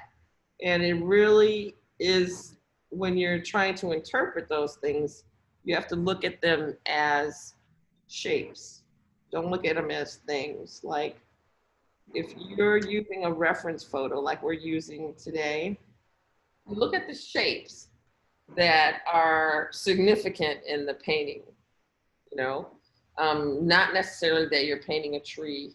I don't know if that makes sense. Maybe I can show you in a different way.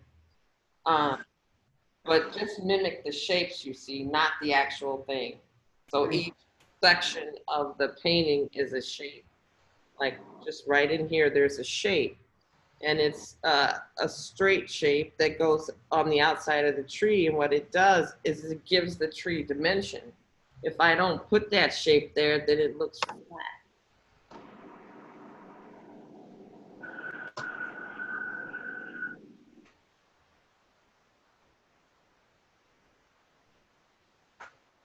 So there's also a fine line here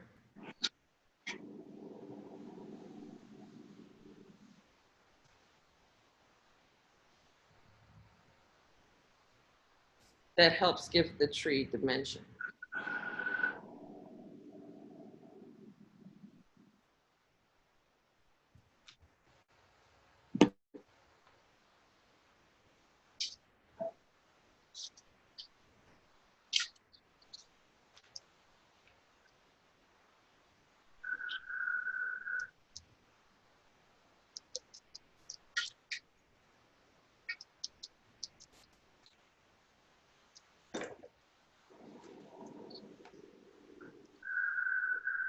What is that noise?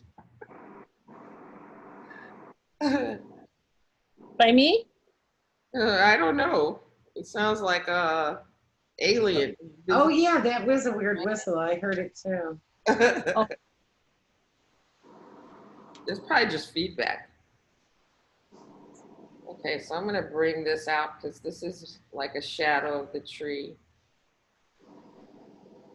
And then don't forget your edge painting. So that when, you know, this is sitting in your hallway, people can go, damn, that is really good. You nailed that.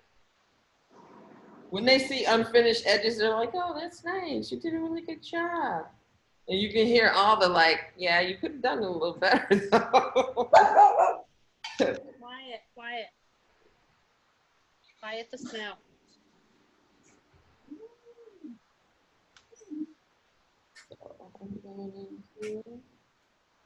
I'm going back and trying to merge my lines so they look a little more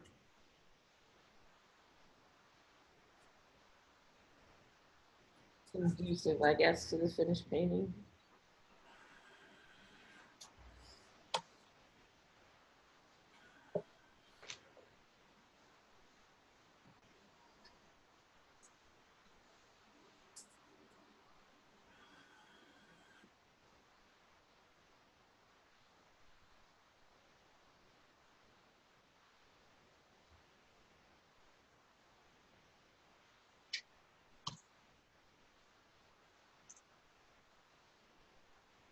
Alrighty then.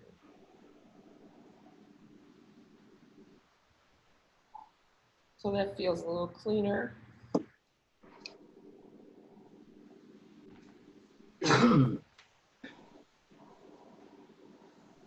My stick gets so fat.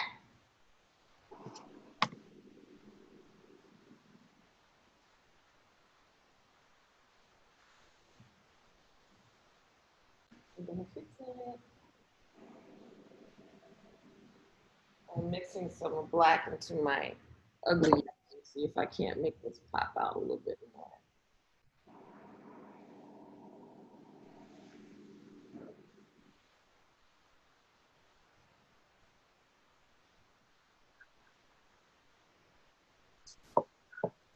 Oh, back on it.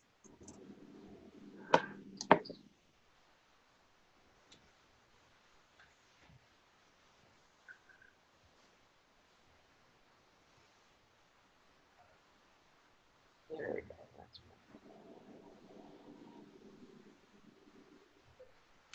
Kind of. Okay, so ugly yellow on the end, and then clock time.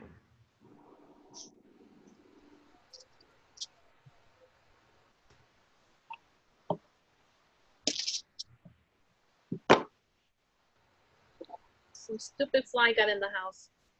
Oh, I hate when that happens. Yeah. We do not tolerate flies. No.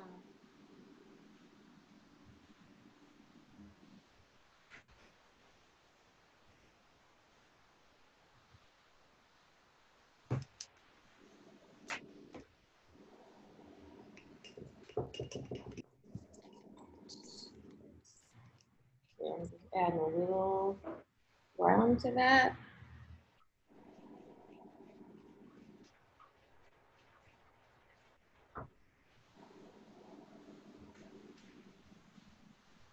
And just a little bit underneath.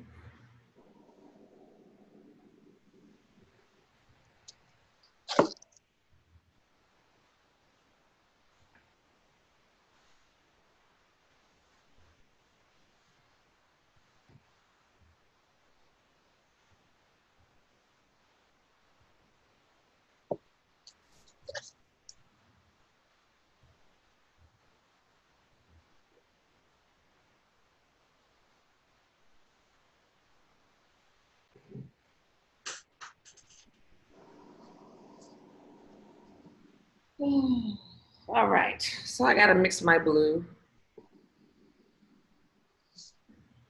And I'm gonna take some white, add some black to it.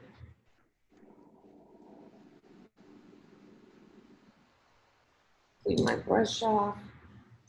And yeah, just gonna add a little bit of black to get a light gray.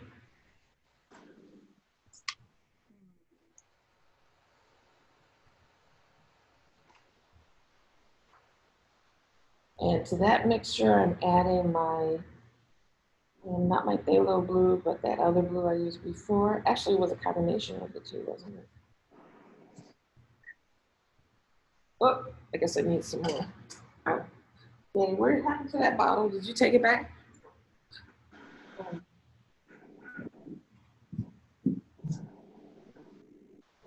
It wasn't used.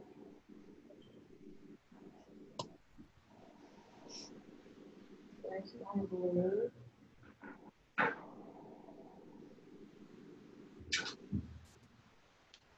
And also the cool thing about those golden colors, Marge, is that you can just kind of lay them out because they don't dry. You know, you can lay out the whole thing. With regular acrylic paints, if you laid out all your colors at once, they would all be dry by the time you got finished.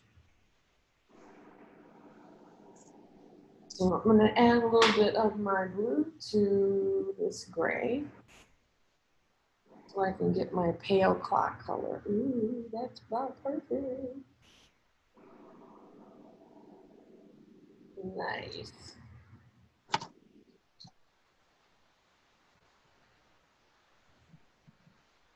So what I'm going to do is I'm going to give my clock a nice coat of this pale color first. And then I'm going to go ahead and etch in my first draft of my numbers so I don't lose them.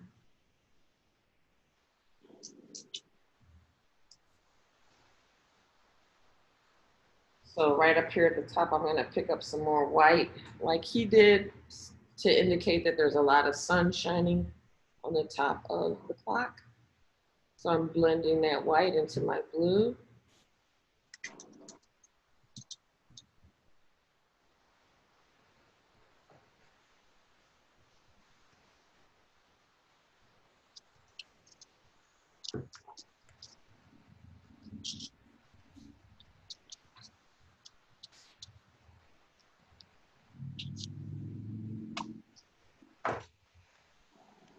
Or if I have to go over it again, I guess I can do that too.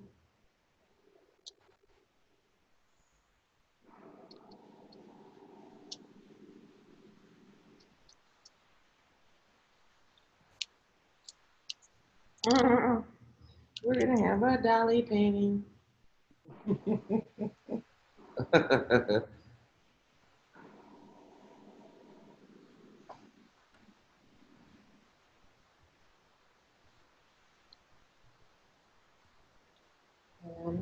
some more white. Just a little bit brighter, right?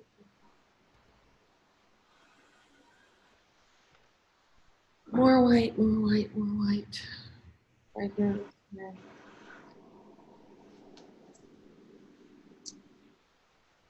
And there's a lot of light hitting this right here.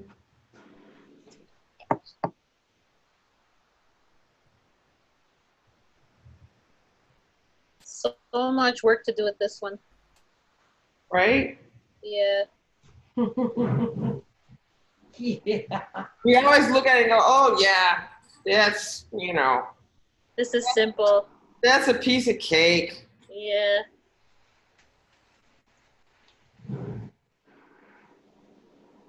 But makes you appreciate the process Yeah. that he went through to create it.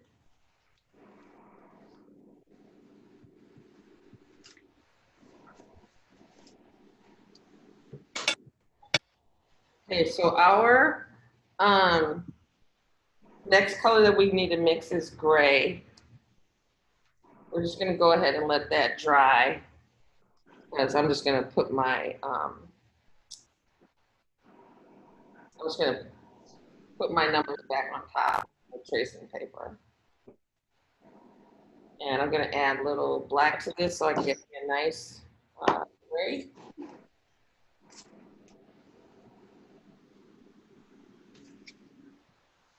We're gonna mix two grays, one that's lighter and one that's darker. So our first gray is for the rim of the clock so we can see. And then our second gray will be for shadowing. And then we'll do an even darker gray for underneath the clock. Is that showing up? That's so cool. I'm loving your tree. You like my tree? I have to take a picture of it. I can't really tell what it looks like. The only thing I know is one of my branches looks a little fat. Okay, so I'm going towards my edge.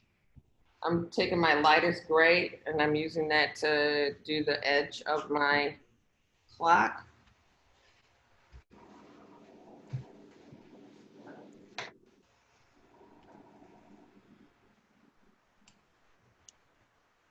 And it's up to you which brush you want to use. I am using my number 14 because I like it for painting straight lines.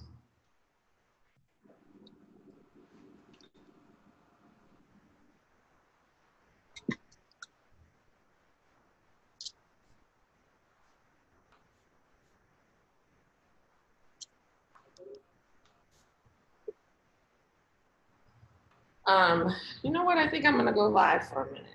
Why not?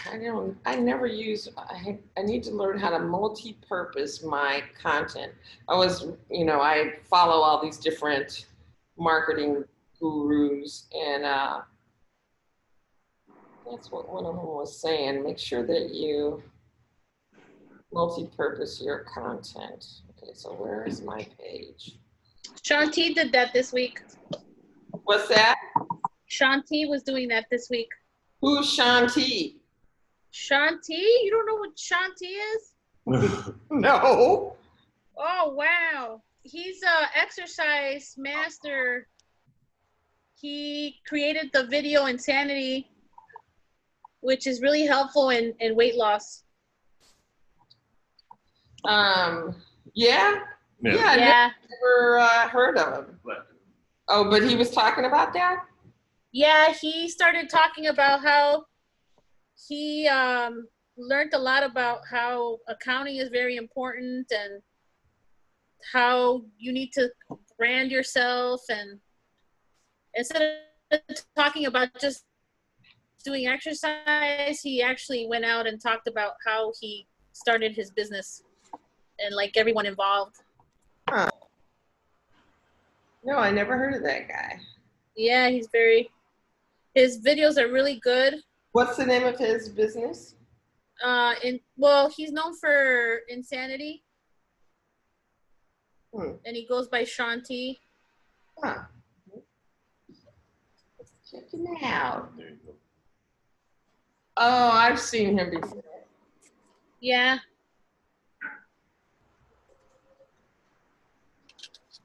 So today we are painting Salvador Dali, Persistence of Memory. And I just thought I'd give y'all a little sneak peek of what we're up to. Oh.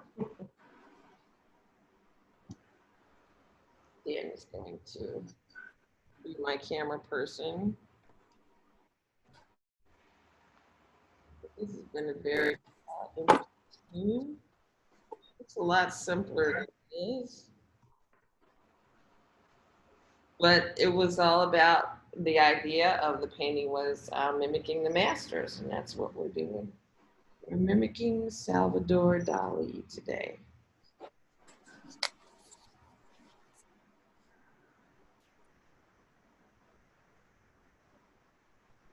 And it's been really educational because, well, we discovered that, you discovered his process, what this was all about and what it felt like to try to recreate what he's done. And also we learned a lot about him today, about his childhood and his growth as an artist.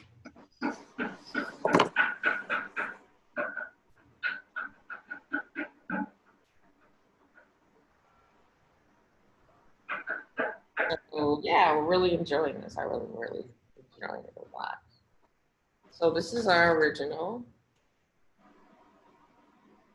Oh, the persistence of your memory. And this is the actual version that we're doing.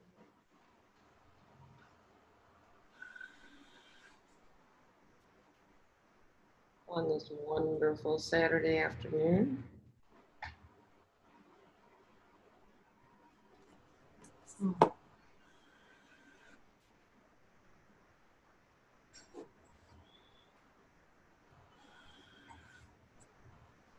So this is so cool because I've admired this painting most of my life. So to be painting it is like just cool. It's like being inside the painting.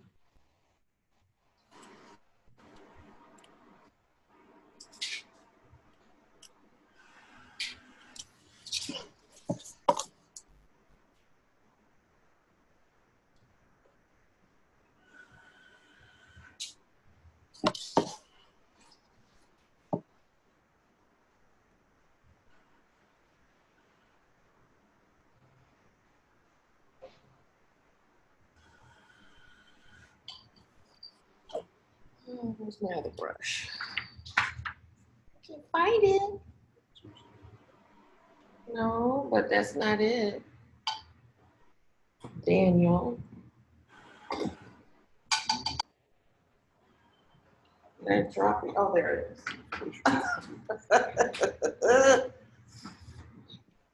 Hi, Ryan. I know. Don't you love him? Oh my God. Every time I go to Florida, I'm at the Dali Museum. That's the place to be. St. Petersburg.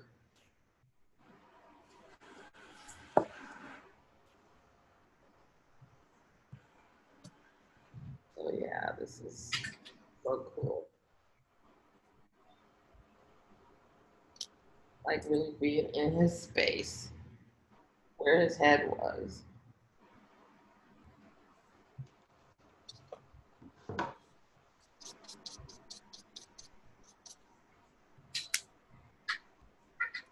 How are you guys doing? Good. Yeah. Yeah, I just noticed I didn't paint a certain area near the clock. Uh-huh. And so I'm going to try to see if I can fix it. Oh, you had to go back. Yeah. So yeah, we're just finishing up our Dali today. And I think we're going to have to go back and do some stippling because you notice that underneath the clock, there's. Oh, yeah, like the back of the clock on the back of the branch. Yeah, it's almost like the landscape. It's not just painted. Like you don't see brush strokes, you see like a stippling effect. Yeah. Yep.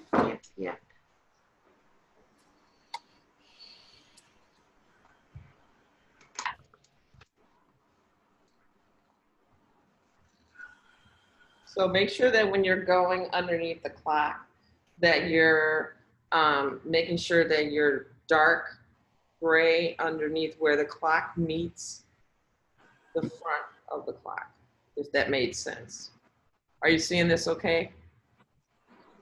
You know, this is where your I think shadow, so. this Oh, is yeah, where yeah, your yeah. shadows are. I lost my connectivity.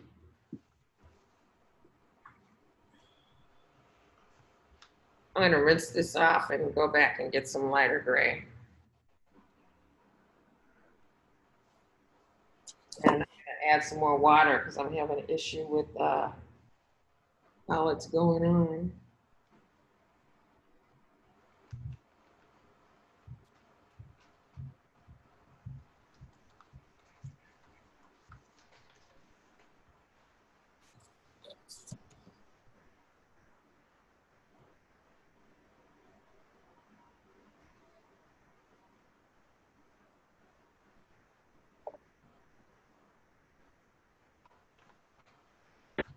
So yeah, when we get to blending that underneath area, you're gonna need to use a kind of a clean, wet brush. So whether it's your number 12 or it's your number 14, just make sure it's clean and a little bit wet so you can blend those lines.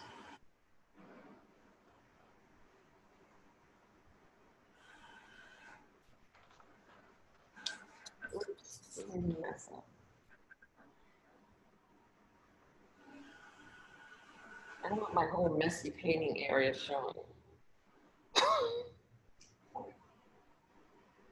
No, that's why I was just holding it right here. Okay,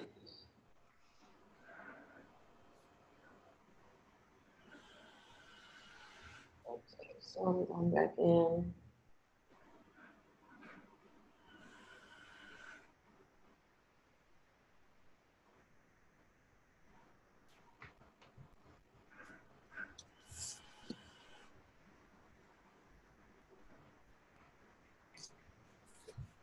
All right, I'm tired of holding the phone, so I'm gonna sign off and be live.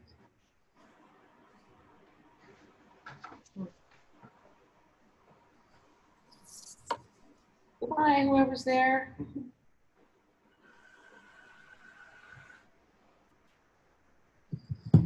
Okay.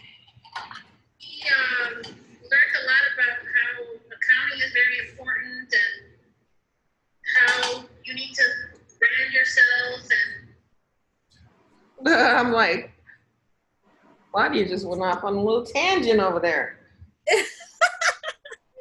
It was just the beginning of the video. That's cool.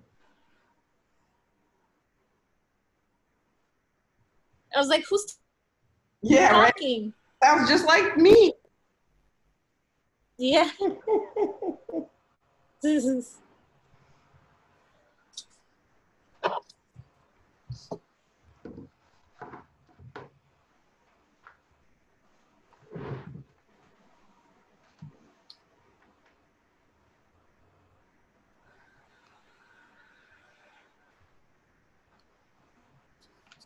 There we go.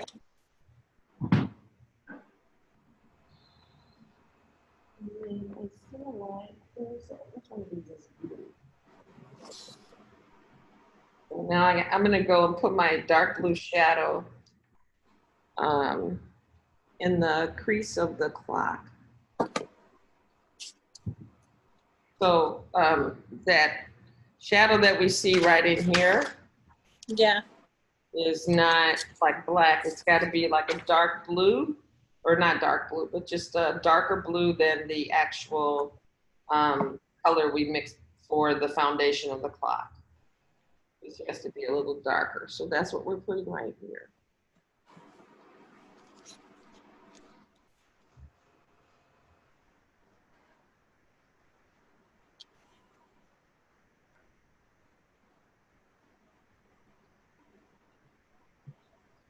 It feels like I need some more water in my brush.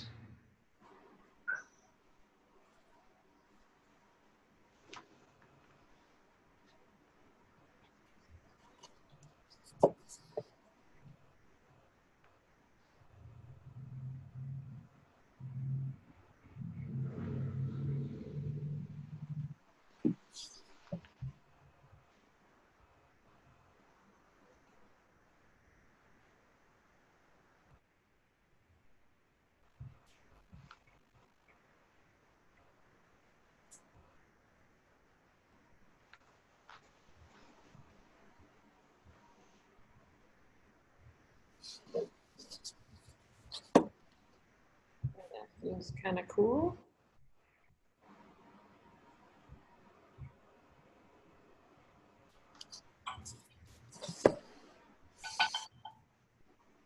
Okay, I'm going back for some of my light gray, and I'm going to finish the back of the clock.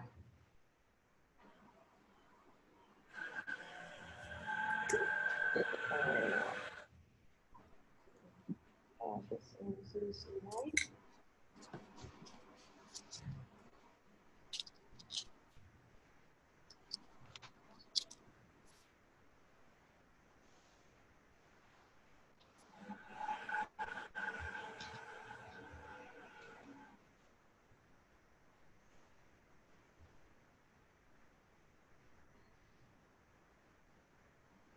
So I totally thought this painting would be like barely 2 hours.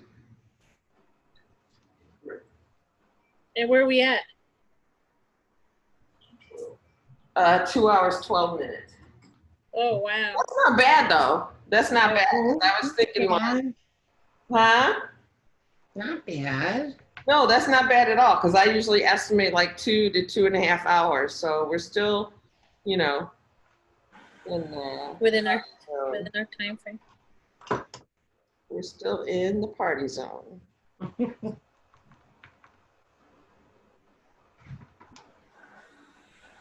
Okay, so there's like this little, I think we're gonna have to do, make sure when you go to do those dark lines around the edge or in the center of the clock, that you make sure your foundational gray is wet. Does that make sense? So I'm going back over the lines that I put down initially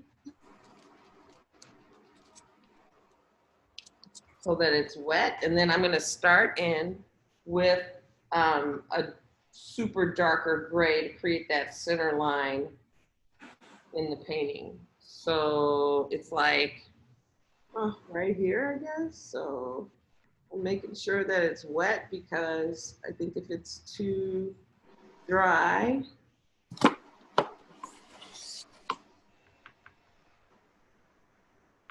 we're not gonna get the effect we want. So just follow it along. It's not inky enough. Gotta have some movement with that paint.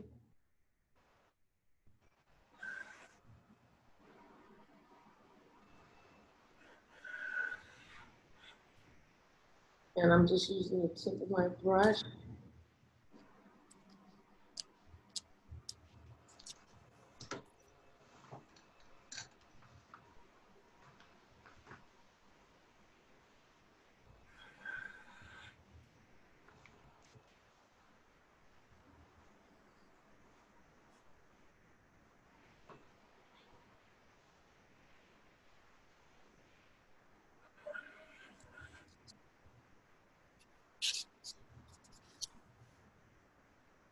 So make sure you're using just the tip of your brush when you cut to this point. Of course, his lines look a lot more precise than mine, but he got paid the big bucks. I'm sure there's some kind of patron. They all had like patrons where they pay for paint all the time. I'm looking for one. If you know anybody. There you go. You know, it's like, That's that's what I want is somebody goes, you know what, Cheryl, I just want you to paint all the time, okay? I'm gonna pay your rent, your mortgage, everything. You just I live for you to paint. That's what I want to be. That girl. That'd be so much fun. right? Yeah.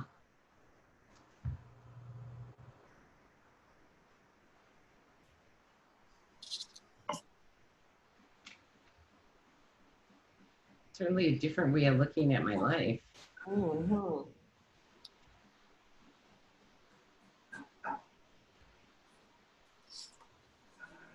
So I got my other side over here.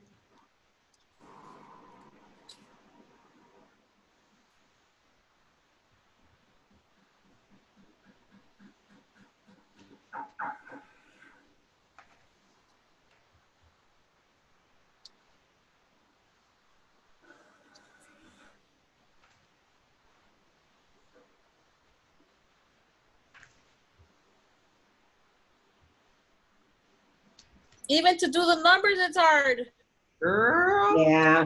I had a feeling that was gonna be hard. I don't know when I'm gonna get to that. Oh, well, when we get to the numbers is, you know, you just have to use the very last two hairs on the brush. Like I'm always telling y'all, you totally have, Yeah. there's no way you can do the numbers without making sure your paint is like an inky consistency so that, you know, it flows out of your brush. Because right now, like for instance, I'm using the very tip. There's no way I could do this if I wasn't using the tip of the brush. Great. It's like I'm just using the last two hairs on the brush.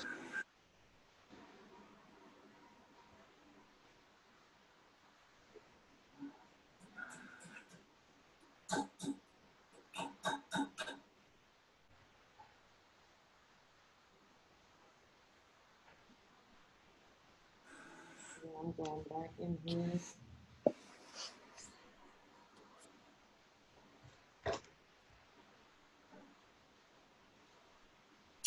So much I want to fix. I know. Well, see, you guys can do that, Yeah. you know. I mean, right? Usually my next day, the morning is good. Yeah, because you always need to step away. No painting ever gets finished in the first sitting except for when you go to a painting sip, honey. Because, you know, then you just have to. You know, it's like that's the nature of the beast. But I mean, real paintings, you know, that you really are super proud of, most of the people take them home and they spend extra time. That's the only way Yeah. to do it. So you guys are on the right track. And here, I just made a boo-boo, so I got to go in and clean that up with my clean paintbrush.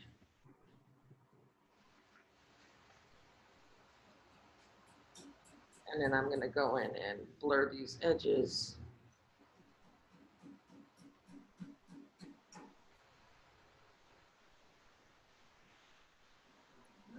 And then I think I'm going to go in with some stippling right about now. I messed up the little bobble. Yeah, I did too. I think I'm gonna leave it and I got to see get what it looks like when it's finished before I try to. I know, that's my finishing touch, man. I'm saving that. Yeah, here you go. That's the spirit. The little bobble? Yeah, Yeah. I'm saving that. My little planet. Yeah.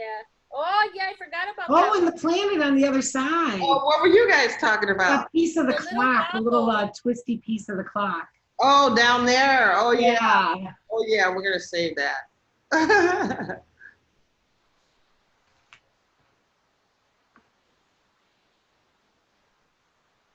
So yeah, I'm doing my stippling. The stippling helps with the shadowing.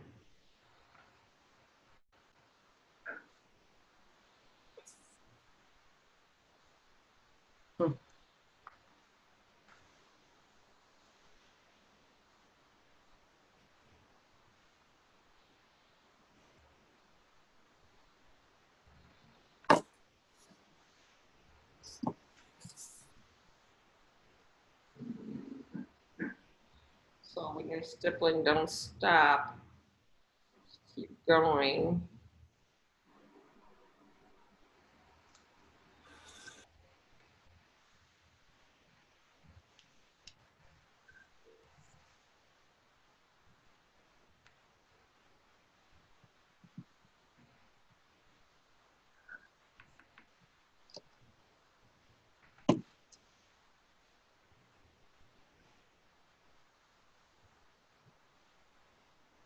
Got this little shadow.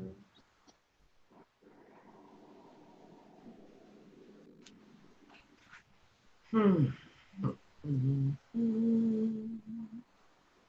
tired, Margaret? No, that's how I think. Oh, you make crazy noises? Yeah. Yeah.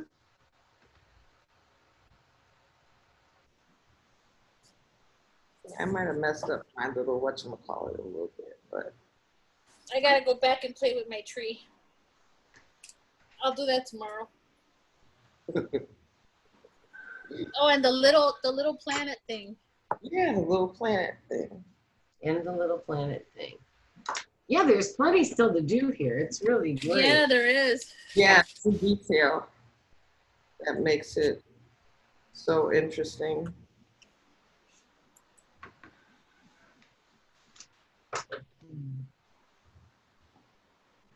Yeah, because you don't want to mess those numbers up. Because that'll just, I mean, it's not like they're super perfect, but here, I'm going to align my numbers right now. Yeah, but they do kind of need to look like numbers. Yeah, they do. Yeah. I'm going to go ahead and put my numbers in. Oh, good. I want to see that. Yeah, let me demo that for you. Oh, duh. Maybe I need some carbon paper. Oh, you be quiet, Danny.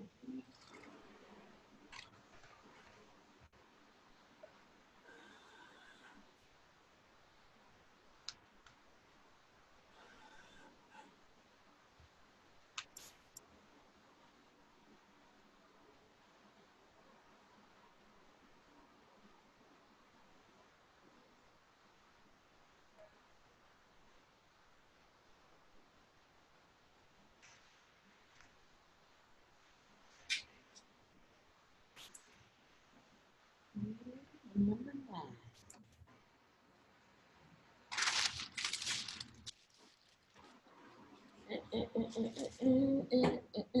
Okay, demoing how to do your numbers. Actually, you can just cheat and write them in. Who'll know, right? Just trace them in again. Right. All right, so I'm doing this. I always just use the tip of the brush. Make sure that it's like inky consistency. It can't be like paste on the end of your brush. It has to be liquid like paint. Make sure it's nice and saturated, that color, and fluid. And but you don't have any water dripping out of it, because that's all you need is for some extra water to drip on your painting. Okay, now I'm just using the tip of the brush.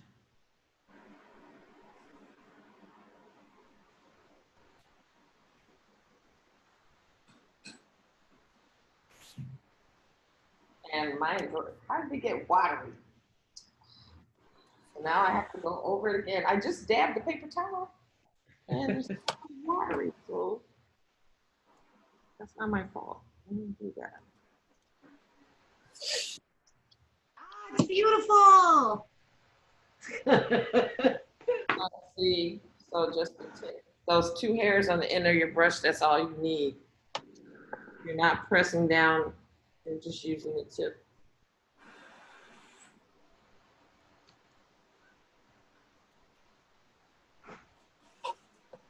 Yeah, I'm to the point where if I do anything more, I'm gonna mess it up.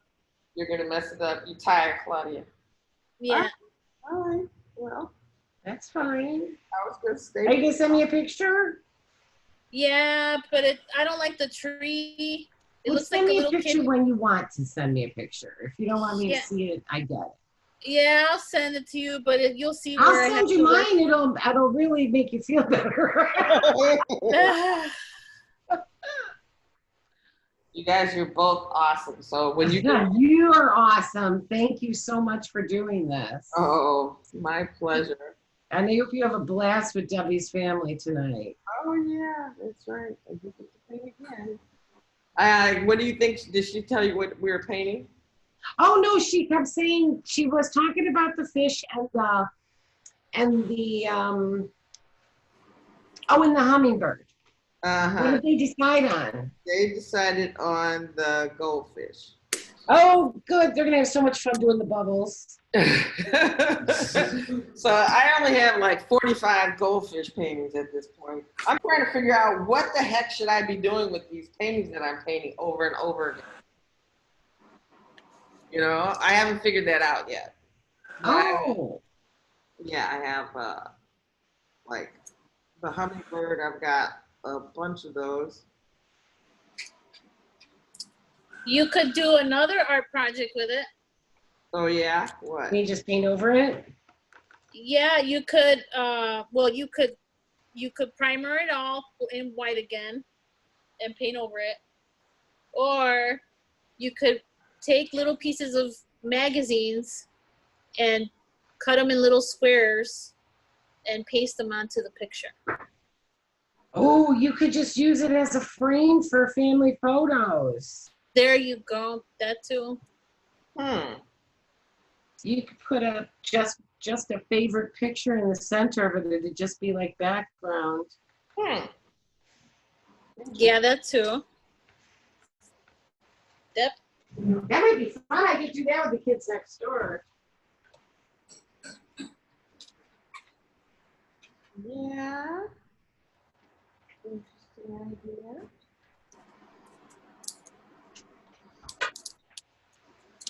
Get back to this blue somehow. Ooh, that is so cool. That is cool. Look at me, I'm flattering myself. Oh, it looks good. I just looked up. I'm gonna clean some of these. No, it does look very good. Yeah, it looks awesome. Yeah, that is definitely gonna be a tomorrow morning thing for me. Right? I feel like I have to stop because I'm gonna mess it up. Now I'm better in the morning when I'm paying attention. Plus, I'll get a good look at this the whole time. Yeah. But Well, you guys don't have to stick around. I'm gonna actually try to finish this up. good. Because if I don't do it right now, I'm not gonna do it. So it's important for me to keep Finish, right? Mhm. Well, I still have that one Georgia O'Keeffe to do. Are you still working on that one? I'm gonna stop on mine because it's not really perfect, but I really, really, really, really like it. Well, yeah. I mean, I see it hanging up there, and it looks great. Well, but my son, a man, really deserves a proper chin. So he's sitting up there for more inspiration.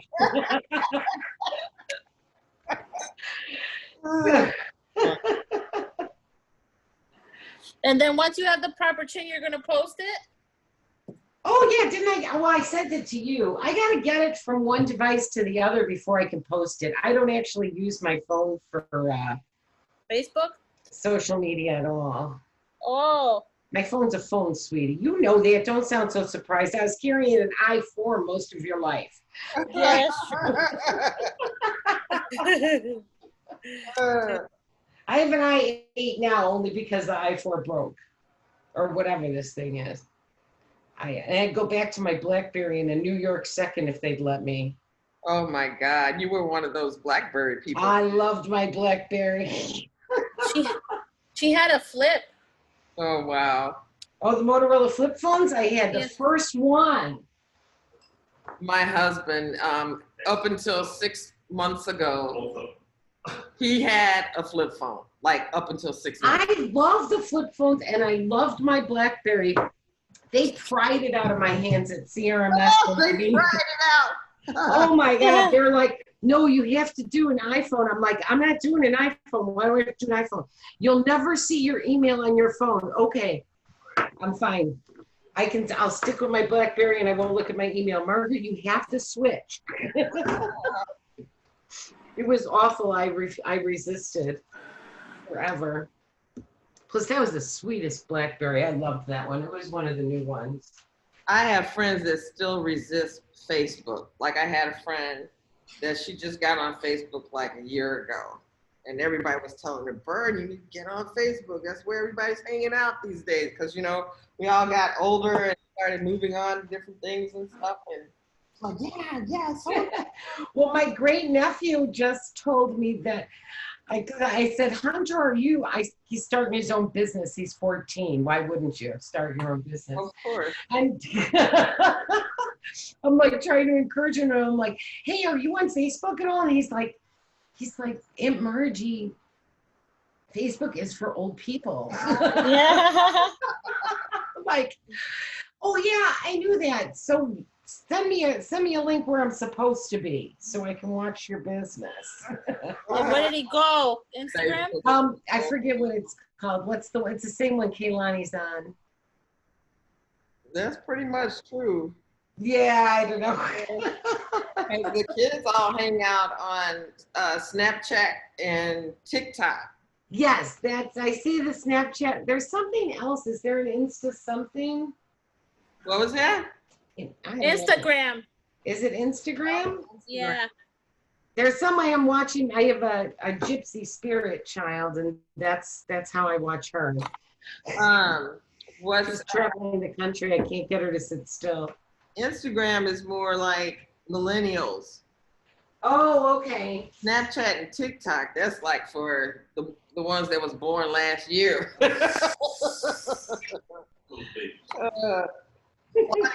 over it, though. She knows about it. Yeah, I do Snapchat a lot. What was that, Danny? Lily, you ate already. Oh, it is. So Danny just told me that the little thing that I thought was a planet Yeah. is actually the turn dial of the watch. Oh. Just think of it as a planet, because if you try Wait, what is it? you try to think of it as the turn dial on a watch. Yes, yes. But then wait, what is that's a pocket watch. Yes. That's why there's a knob at the top of it. Yeah. Got it. And then that's the little winding thing that we were calling it a planet, but still, so if you still think of it like a planet, you'll draw it correctly. If you think about it as the top of that is so, yep, that is so cool. So just think of it as oh my gosh, I love yours, Cheryl. You do? Oh, I do. It's beautiful. That is very nice. It's awesome. Oh my gosh. You really did channel Dali today. Maybe I did. I did? Yeah, You did. yeah, it's pretty close. Seriously, that clock looks like it's melting. Yeah. That's what we all have to look forward to. And the tree's brilliant. Thank you. Oh my gosh, I love your planet that's not a planet. It's just that you haven't gotten that far yet. When you get to your clock. That's awesome. In fact, you'll probably do a better job than I, because you'll have far more time to spend on it. You seriously channeled Dali on that. That was brilliant. You should take time to do the whole thing. I know. Well, just imagine if we had. We would not even. Yeah. I love it. We wouldn't be able to put it down What's that? if we kept on playing with this. Oh, you mean if we continue painting it, will we be able to like duplicate the original? Yeah. You mean the entire painting? I think you should definitely do the entire one though, Cheryl. For you personally, just because of your love for Dali. Oh yeah. Yeah. Yeah. And that I really, really love yours. Thank you. It's brilliant. All righty then. So Woohoo! I'm kind of done.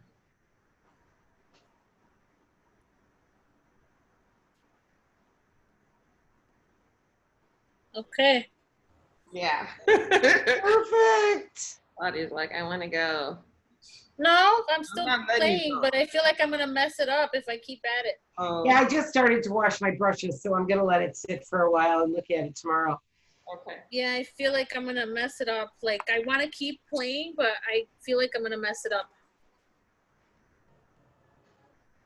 Okay. Yeah, I'll probably post what I have for now.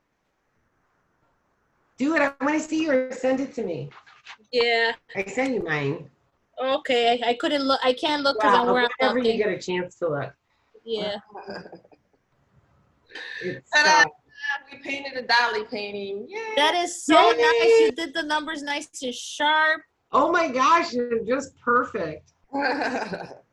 Well, you guys, I'm sure you're going to be awesome. You always are. But just look at that. I mean, oh my God, I'm looking at it through the camera now. So. Right? You don't realize it until you actually take a step Aren't you back. like super impressed with that? Oh. Now that would be kind of big-headed of me and say, "Oh my God." I don't know. I really think it's brilliant. I love it. I love everything you do, but this one really. That is very nice. Yeah, it's incredible. Now, see, I might go back and play with my rectangle because it feels a little wiggly. And I see that, but I like it. It's got a wave in it, you mean? yeah, I'm not happy. Like it's not I mean, I like how the rest of perfect it, tabletop? but yeah. Oh, Yeah. there's something about that whole clock thing. I just want to go back and play with it some more. This may be the first painting that I've actually revisited Wow. because I really enjoy it. I really enjoyed it. And of Oh course, my I gosh. enjoyed my time with you. Hey, can And I? I really enjoyed this too. Thank you very much. Thank you. I'm gonna say goodbye in person. Wait a minute, so you guys can. Oh yeah. I can see you and wave at you. There I am. Hi. I still Hi. have the same. I didn't get any more gray hairs from painting this painting. Thank Have you. This some one was fun. tonight. This is great. Thanks, you guys. You are I'll talk to you welcome. soon, Claudia. And Thank you. I guess the next time we're painting one of the masters is in August. So August 8th. Oh yeah. When did So- that start? It's August 8th. That one is the Harlem Renaissance painters. And I think that I'm going to substitute one of the painters that's there for the Jacob Lawrence painting that that we did last night. So you guys will see. It's a famous painting. Oh, good. Jacob Lawrence was African-American painter during the Harlem Renaissance. And he was commissioned Oh, is that it? by the WPA to create a series of paintings about the African-American migration from the South to the North. So there's Wow. like 60 paintings that he was commissioned to do. And instead of having names, they all have numbers. So real interesting history behind him as well. All right, you guys. Yeah, cool. I will see Thank you. you, okay? You take care. Yeah. Yes, thank you. All right. Bye. Bye-bye. Bye. Bye-bye.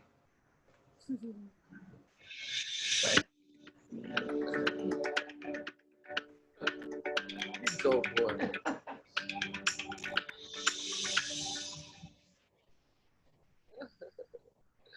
I'm trying to. Always gives me a big hassle. There it is. What time's the next one? Okay, stop.